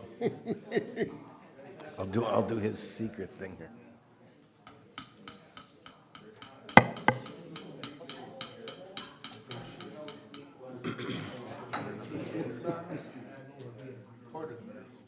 And I think we're on break. Good news. It never answers. Yeah, but, yes.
Yeah, what's he think he is emailing us to on that? It's like he wants to run the place. Yep. Well, since the bell just rang that we gotta get moving. Ding, ding, then- ding, ding, ding, then- yep. Then we're gonna, then our, yeah, so then our, we're back at it. All right, Mr. Chair. So, gentlemen, thank you. Next on the agenda, Land Services. Good morning, Amy. Good morning, Miss Amy. Morning. Okay, I just have one item for you today. Good. And that is to consider the conditional use permit request from Carmen Goldsmith. As a reminder, this is to operate a campground located in Section 4 of Darling Township. This was considered by the Planning Commission and recommended for approval with 2 conditions. Those conditions are a porta potty shall be provided for campers, and it shall be serviced by a licensed septic professional. And the second condition is that the conditional use permit is granted for up to 4 campsites and up to 8 campsites with public health licensing. Make a motion to approve, Mr. Chair. Second. We have a motion by Commissioner Lemire, second by Commissioner Wincher, to approve of this conditional use permit. Discussion. Mr. Chair, Commissioner Jelinski. I simply have a question. Bet. And I would ask if it's okay with you, Mr. Chair, if Carmen can come up and answer the question. We'll invite Ms. Goldsmith to come and sit before us pull the mic down, speak into the mic, please. Good morning, Carmen. Good morning, Carmen. Good morning. I have probably a very simple, very basic question to ask, and I was certainly at the Planning Commission meeting and heard everything. At least I think I did, but maybe I didn't. You have a property with X amount of acres, you have a few farm animals, so on and so forth, and you have a home on this property. And I will use myself as the example. If I am going to come for the weekend, I don't like tents, I can make arrangements to stay in your home, if I understood correctly. And you have a 2-story home, and I'm to assume you live on the upper level, if you will? I live in the entire house. You live in the entire house, okay, which is great. It's kind of like roommates. And that's gonna further my thing. So, when I come to stay at your facility, I am going to bring along 6 people, or 5 other people. So I'm just going to suggest that we're gonna fill up the downstairs, and we're also going to need room upstairs. Is that how this organization that you're presenting here works? No, not exactly. Okay, that's what I'm looking for. So I have a 2-story house, the downstairs, I have my own dogs, and I do have a couple dogs that board once in a while, and they're in the garage area. Yep. It's a square house, rectangle. Yep. The other half of the downstairs is all kitchen dining. There's a kind of a winding staircase at the end, and then right when you get up the stairs, there's 2 rooms. So I rent each of those rooms, and then they have shared access to the kitchen area if they choose to bring food and cook. The whole rest of the upstairs, half of it is a large living room area and a large upper deck. They can use all that, and then there's kind of big barn doors, and that's my area to the section of the upstairs. So I can, if people want their own privacy, I can leave and spend time in my area or go outside, and then I do have I have like a camera facing my area, so I know if anybody were to enter it, one outside and one in the kitchen area. Okay. So the portion that is yours, if you will, you have a door that is shut or opened, but that's your space. Correct. So when people come, I show them around, I explain they can't go down the hallway, because there's my dogs there, and they can't go in the barn doors area, but everything else they can treat as home. And that's a question that I don't know that I heard specifically answered, but that was a question that I had, and Mr. Chair, I got the answer. That's all I was curious as to how that part worked. Thank you for that. Just one other thing, there's an upstairs bathroom that those 2 bedrooms share. I have my own, and then there's one downstairs as well. Perfect. Thank you. Further discussion? Commissioner Wilson? I just got a question, just for clarification, on the porta potty shall be provided for campers and serviced by a licensed septic professional. In that discussion, I think I also heard that she would be, if she would be able to buy one, it's just that it needs to be serviced by a professional. That's the. Leased. Yeah, rather than renting one every month or something, so that, just so we got clarification that that's what we're talking about here. I Mr. think. Chair, and that condition, the way that condition is written leaves that open. Yep. Further discussion? Further discussion? Seeing none, all those in favor of the motion signify by saying aye. Aye. Those opposed? Motion All prevails. right, thank you very much, Mr. Chair. Thank you. Thank you. Thank you, Amy, and thank you, Carmen. Gentlemen, I look to Mr. LeBlanc, our administrator, for a report. Thank you, Mr. Chair. A few items today. The first is dealing with our health insurance renewal. So I'm asking Beth to come forward to provide an update to the board. Good morning, Beth. Thank you for being here. Gentlemen, thanks for having me. I have a handout for you guys just to kind of review, to look over. As I kind of talk through some of these numbers, I know it's nice to see something in depth. Thank you. So, well, those are getting passed along. These are our renewal rates for health partners for next year. Overall, the Logis Pool renewal was at 8.32.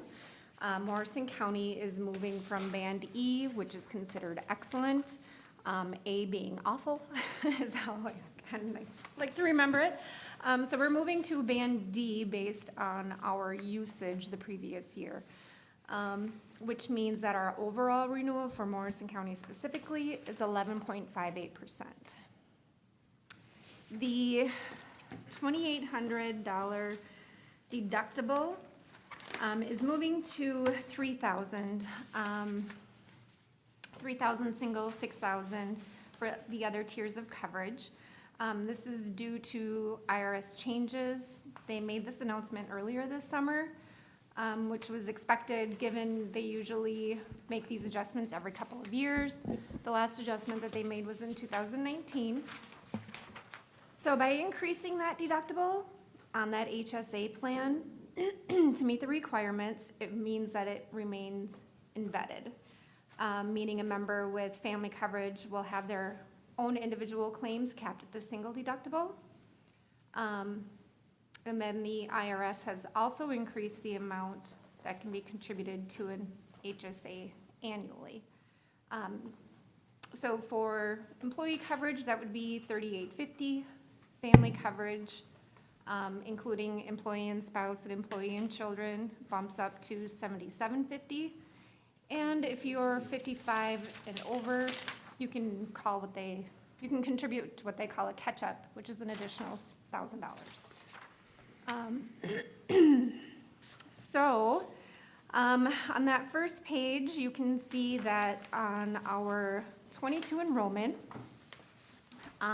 it's a comparison to 22 rates and then what the rates are for 2023 in the particular plans, excuse me, and the tiers listed. So based on this year's enrollment, the total combined annual cost is $3,733,500, which is reflective of that 11.58%, which is a difference from the previous year of $387,000, well, $387,408. And then Can I ask, Commissioner Lemire. what's the ink, the red ink? yeah, so that was my next statement. Oh, okay. If I thought you were may, turning Mr. the Chair, page. I have another previous engagement, so you're in Adios. good hands, all right? Thank you, Commissioner Wincher. We wish you well. Yep, take care. So based on past practice and our current agreements, Morrison County continues to offer an opt-out, which is a taxable payment. So what I did here was show you the rate increase. It's a $50 split on the premium for the cafeteria contribution and the employee. So what I did was took that difference for what the employee and the employer would pay on each plan. So that's what you're seeing in red. So they each pay that dollar amount in red. Yeah, so Increase. that, yep, so the employer pays 50 and a quarter for, on that single plan, the employee pays 50. Okay, thank you. So, yeah, so, again, past practice and current agreements, any increase or decrease in employee coverage costs for upcoming years would be no less than a 50-50 split. Let's see, so, again, keeping up with that past practice, my proposal to you is to increase that $3,000, $6,000 deductible plan, that HSA. In spirit, it's always been the county's position to cover at least half of the annual deductible through the HSA contribution. And so because that premium or deductible increased, I'm proposing of changing that single coverage plan up to $125. It's currently $116.66, which is about $5,100 increase for those that are enrolled in the plan today. Of course, subject to change with open enrollment coming up in October. And on that second page, I've laid out the costs, the county's costs for those insurance programs.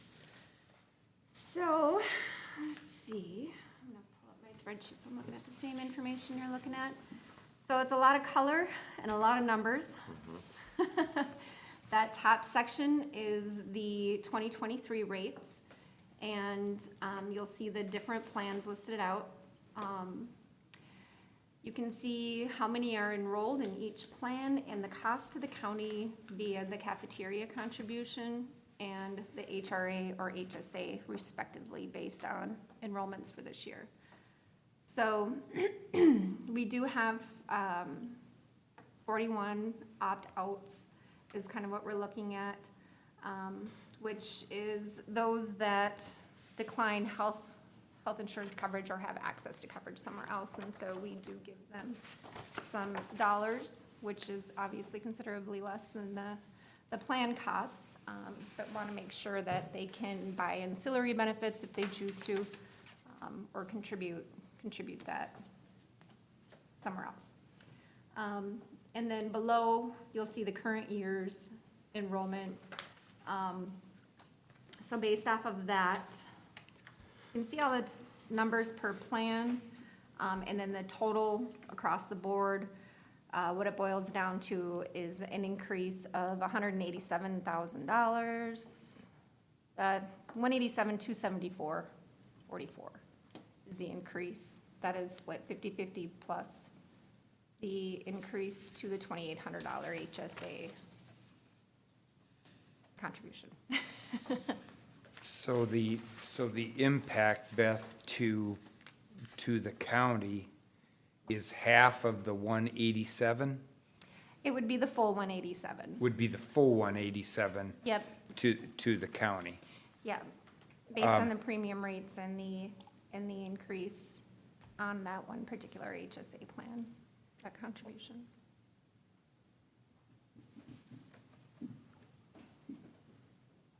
So so I want to make sure, because on the first page, we have 11.5% increase with a dollar difference of 387,000 Yep. on there. And that's just the premium increase. That's not taking into account what the county contributes to the HSA plans and the HRA. Okay. So there's two separate line items here that we're looking Yep. at on that second page. Yep. This first page is provided from Gallagher, who is our insurance broker, who manages our Logis pool for us. And these are just strictly premium rates. We were kind of, if I remember right, we were kind of anticipating about a 8 or a 8.5% Right. increase. It's just that because we went from a E to a D slot, that increase is, 11.5% and Right. probably a 3% greater cost than what we were anticipating. Right, because the Logis pool that we're part of, it's made up of different cities, which makes our attractiveness better for health insurance because we have more people. Yep.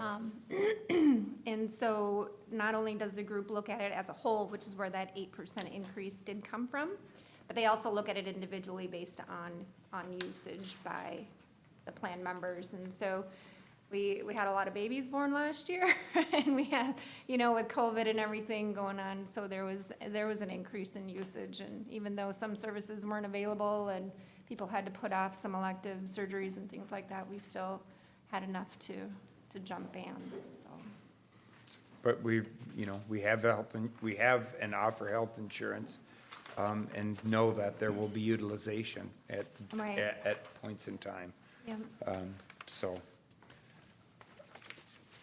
gentlemen, further discussion on got this one. question. Commissioner Lemire. And you probably told me, but It's okay. we're going from a $2,800 deductible to a $3,000 deductible? Correct. And in the past practices, we contribute that full deductible amount into their HSA plan? Half of it. Half of it. Yep, so, that ends up being $125 a month per employee to cover half of that. So we pay 14 now, what you plan, our plan is to pay for 15 then? Because we're going to 3,000? Right. That's all I had. Gentlemen, the chair would entertain a motion. I'll make a motion, Mr. Chair. Thank you, Commissioner Lemire. We have a motion to approve of this plan going forward. Do we have a second? Second. We have a second by Commissioner Jelinski. Now I'll ask for further discussion. Commissioner Wilson.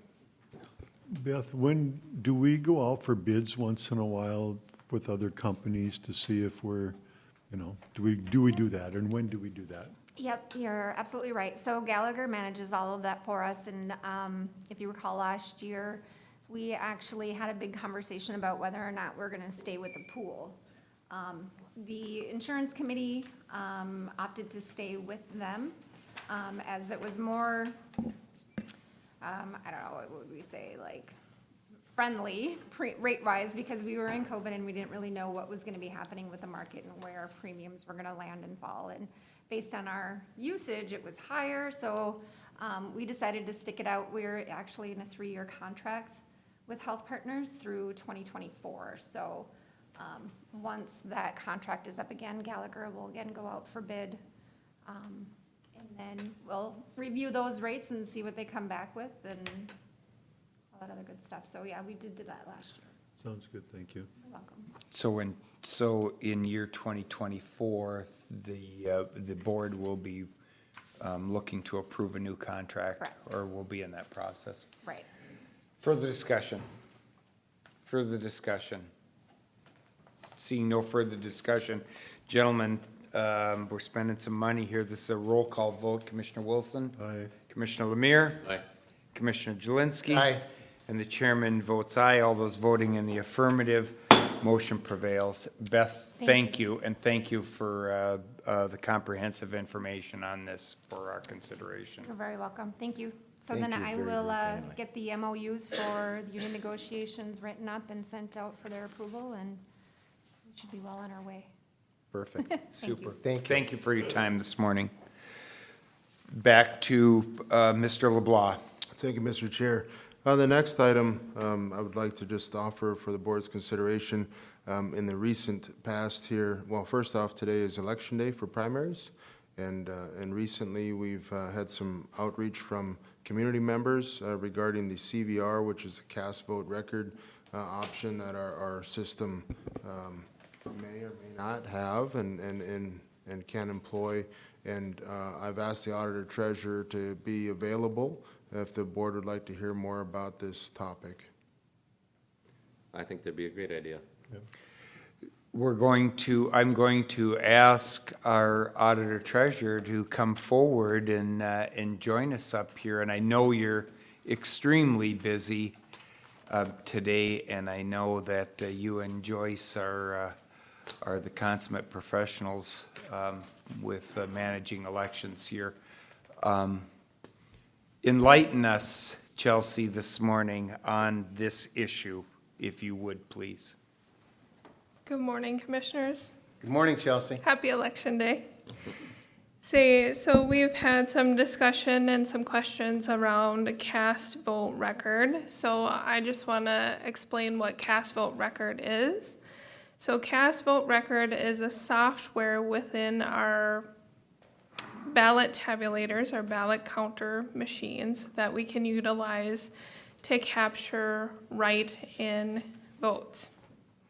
So cast vote record, we utilized for the first time in 2020. Prior to that, it was not even available, and it's not required to utilize cast vote record. We decided, my office and I, as the head of the county elections, I made the decision to have cast vote records in the 2020 election. And then again in this year's election. So in the primary election, if you were to look at a sample ballot, you would see, even on your ballot today, that there's no write-in spots within the ballot today because you're voting for individuals who will then go on to the November ballot. So there's no write-ins in the primary election today. And so therefore, since there's no write-ins on today's ballot, we're not using cast vote record because we don't need to image any write-ins in this election. So we are not using it in the August primary because it's not necessary. And in the November elections, we will be utilizing it. However, it's not required, but it's another tool that we utilize in our toolbox that we're able to utilize with our election vendors. So there's just been some questions on what it is. And again, it's software. It's not a separate machine. It's software within the ballot tabulator. And again, we're not using it in the August primary because we don't have write-ins on our ballot, so it's not necessary to have it.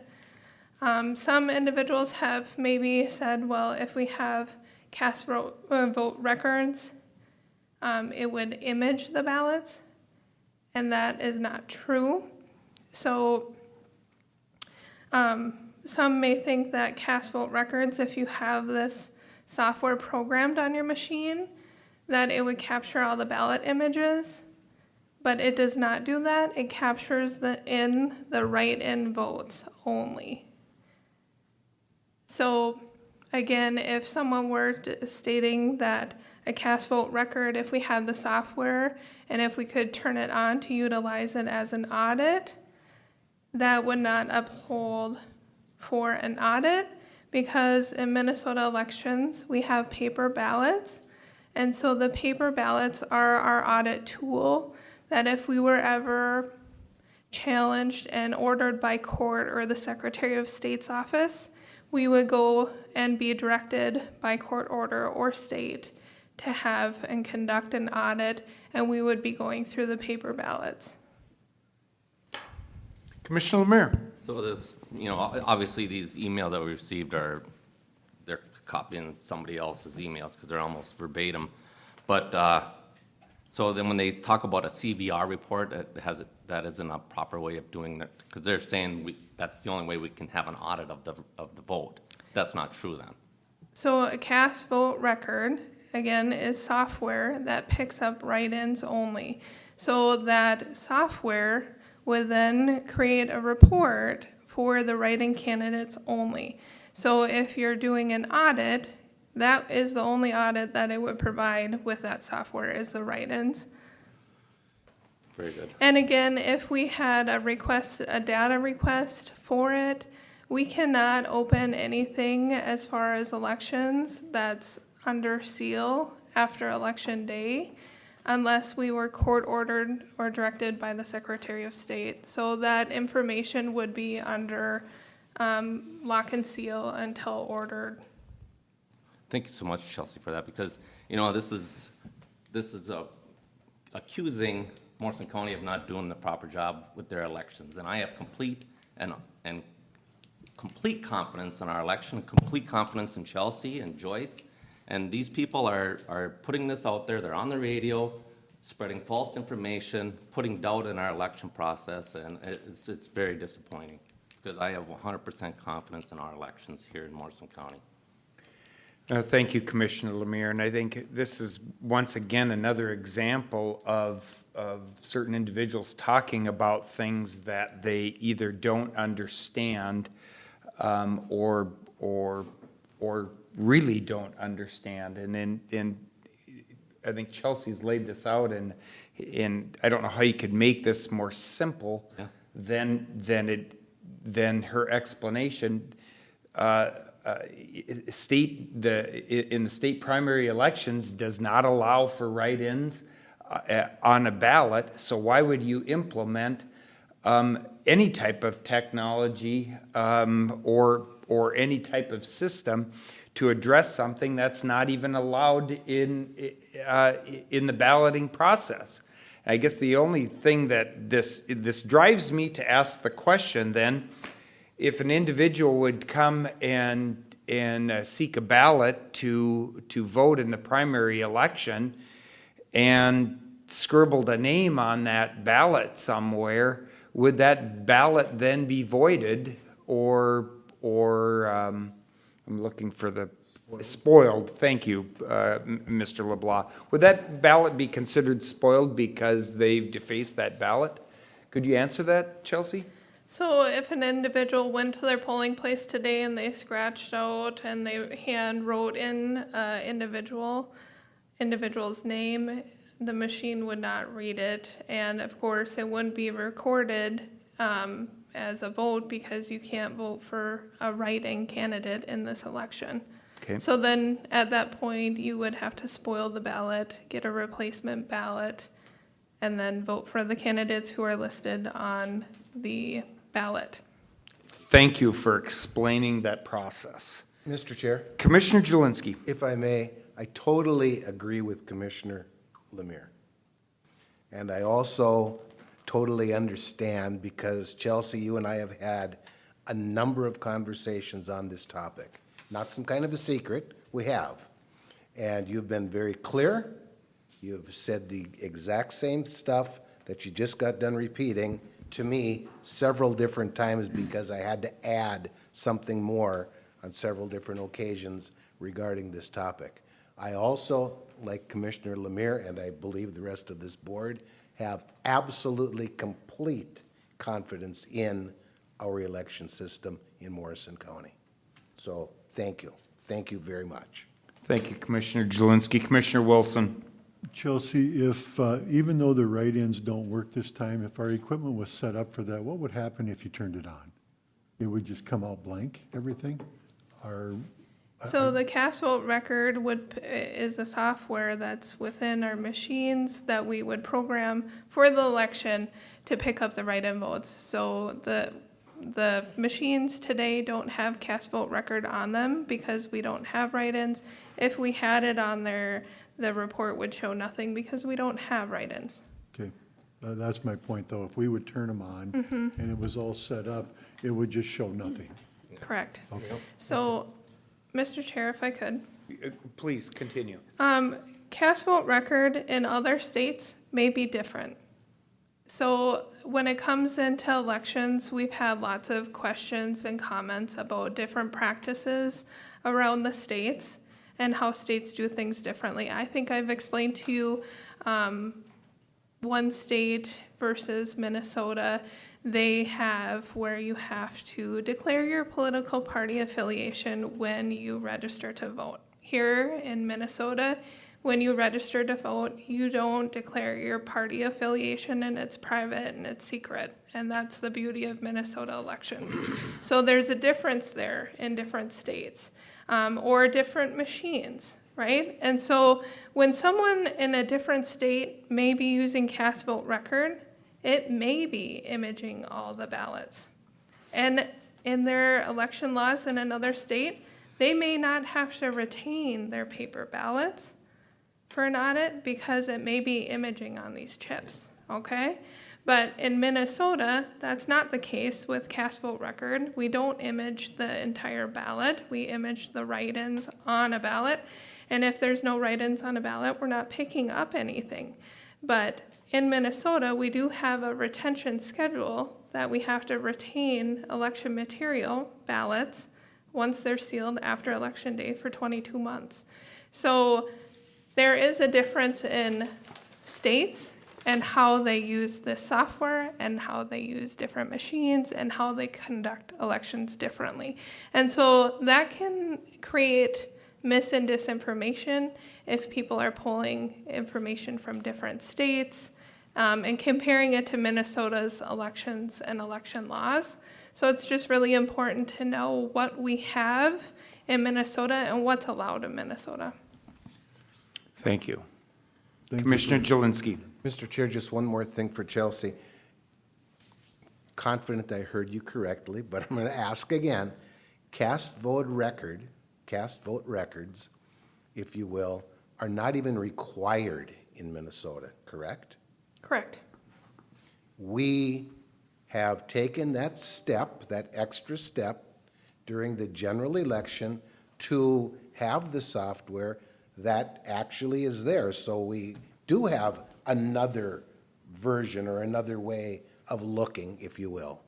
That is correct. So again, prior to 2020, we did not even have this software. So again, it's an option, and we decided to utilize the option in 2020 and again this year in the November general election. Thank you. Mm-hmm.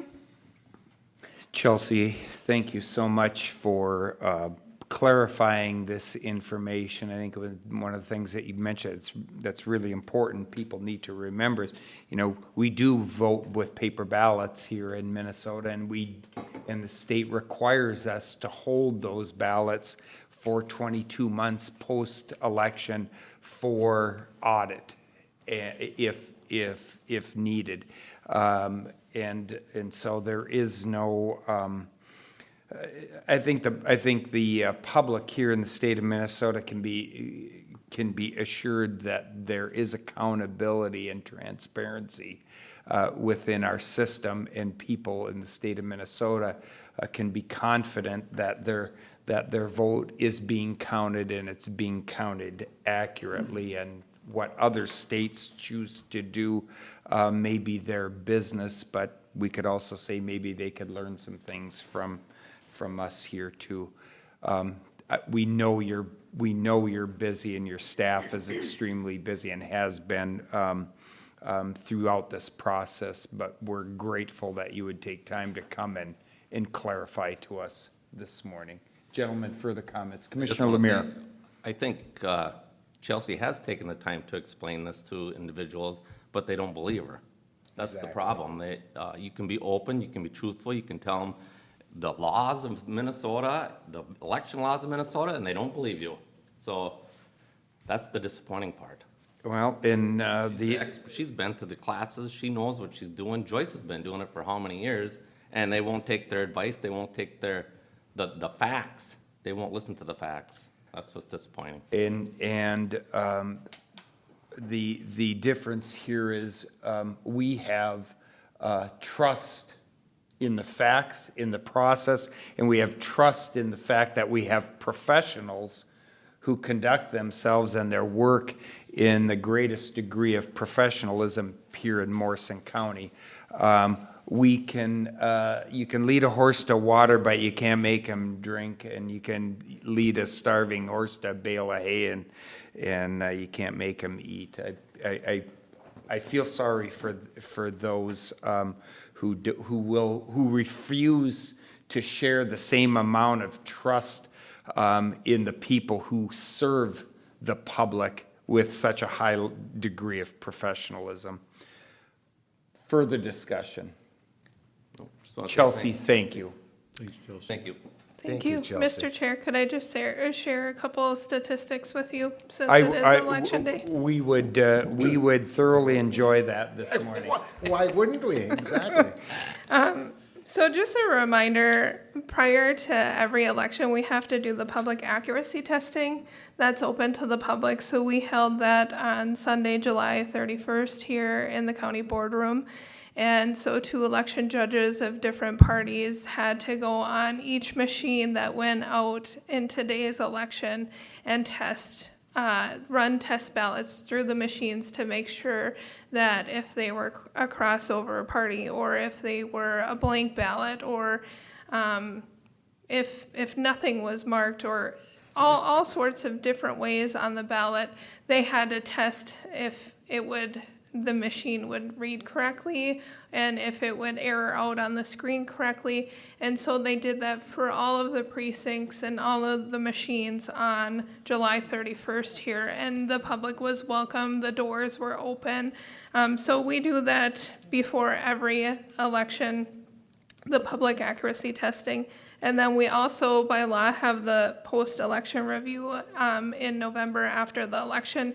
So there are thresholds and there are laws and Minnesota rules on our election equipment and how we can use them and utilize them. But there is standards that we have to abide by in order to even utilize these machines. And then just a little fun fact for you.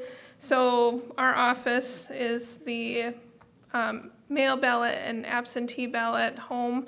And so totals for the beginning of this morning, we had roughly just over 4,000 ballots out between mail ballots and absentee ballots. And we have returned back about 38%, which is actually, I feel, pretty good in a primary election. So just wanted to share those statistics. Of course, the numbers will be changing throughout the day because mail ballots can come in until 8 o'clock tonight, and absentee ballots can come in until 3 p.m. this afternoon. So you're saying, Chelsea, at this point in time, with what you've received, you feel that's about 38% of the people have voted, is that correct? 38% of the mail ballot and absentee. So 38% of the mail ballot precincts, and then the individuals that have requested to vote by absentee prior to election day. Okay, so Yep. we're having very good participation in this primary. I would say yes, yeah. For this primary election, it's exciting. Excellent. Excellent. That's all I have today. Thanks, Chelsea. Thank you. Thank you so much for your time. Thank you. Mr. LeBlanc. Mr. Chair, a follow-up from the 726 board where Soil and Water came in, Shannon came in and talked about the Rum River participation. The board voted to participate. I have since received the Joint Powers Agreement and just wanted to inform the board I'll be sending that out to obtain the chair's signature on, so an update on that. Second item now is a thank you, a public thank you to Legion Club 46 of Little Falls for their donation of the POW MIA and the U.S. flag that we proudly display above the monument, vicinity of the historic courthouse. So thank you to Legion Club 46. And my last item, following the review of reports and schedules, is I'm requesting that the board moves into a closed session to continue our discussion on labor negotiations and, as brought up in our planning session, potential purchase of property for the. Do you have anything else for us before our committee reports and scheduling, Mr. LeBlanc? I do not. Gentlemen, I'm going to look to our deputy here, Tabitha, to give us some dates for consideration this morning. Tabitha, what do you think? August 14th through August 27th. August 14th through the 27th. I'm sure, Tabitha, that Commissioner Wincher will circle back to you on anything that he would like to have added. But I'm going to go and look to our leadoff hitter, Commissioner Jelinski. Talk to us about August, Jeff. Thank you, Mr. Chair.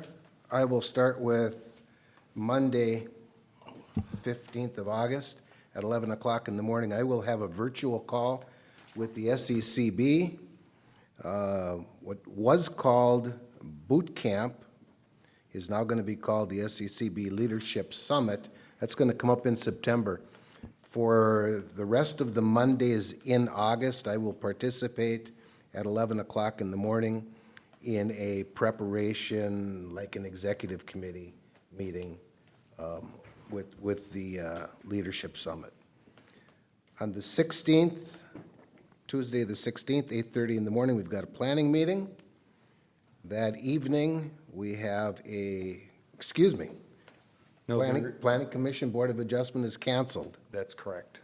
On the 17th, 11 o'clock in the morning, Central Minnesota Emergency Services Board Executive Committee meets virtually.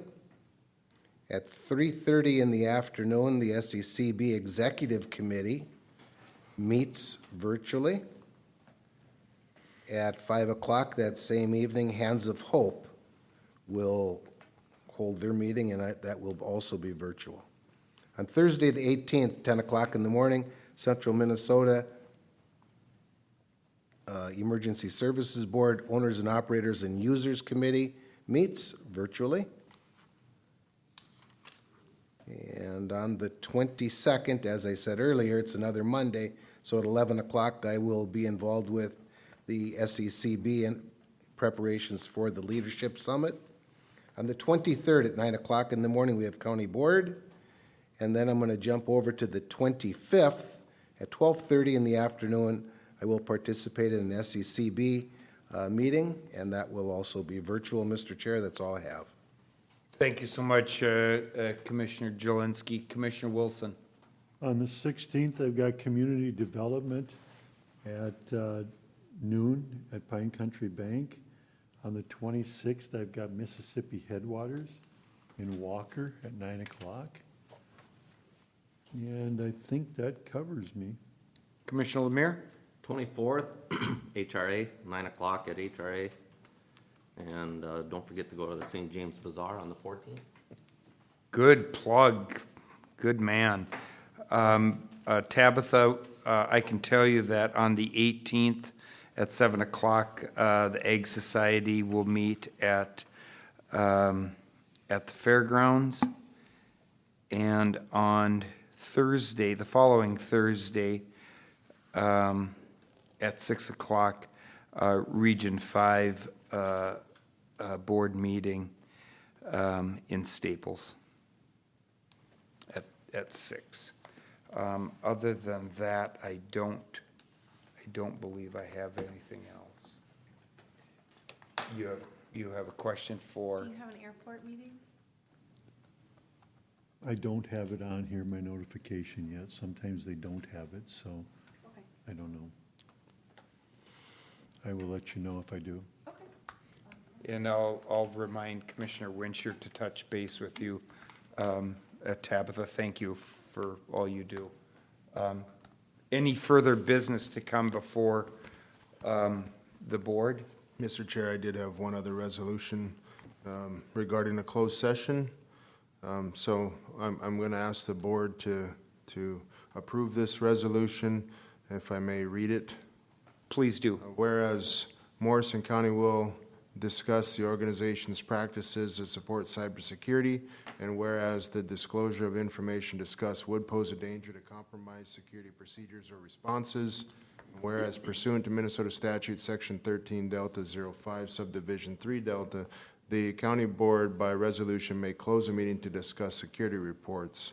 Now therefore be resolved, Morrison County Board of Commissioners hereby closes the board meeting on August 16th in order to discuss ongoing security strategies. And the reason I bring that up is because on the 16th, we'll have a planning session.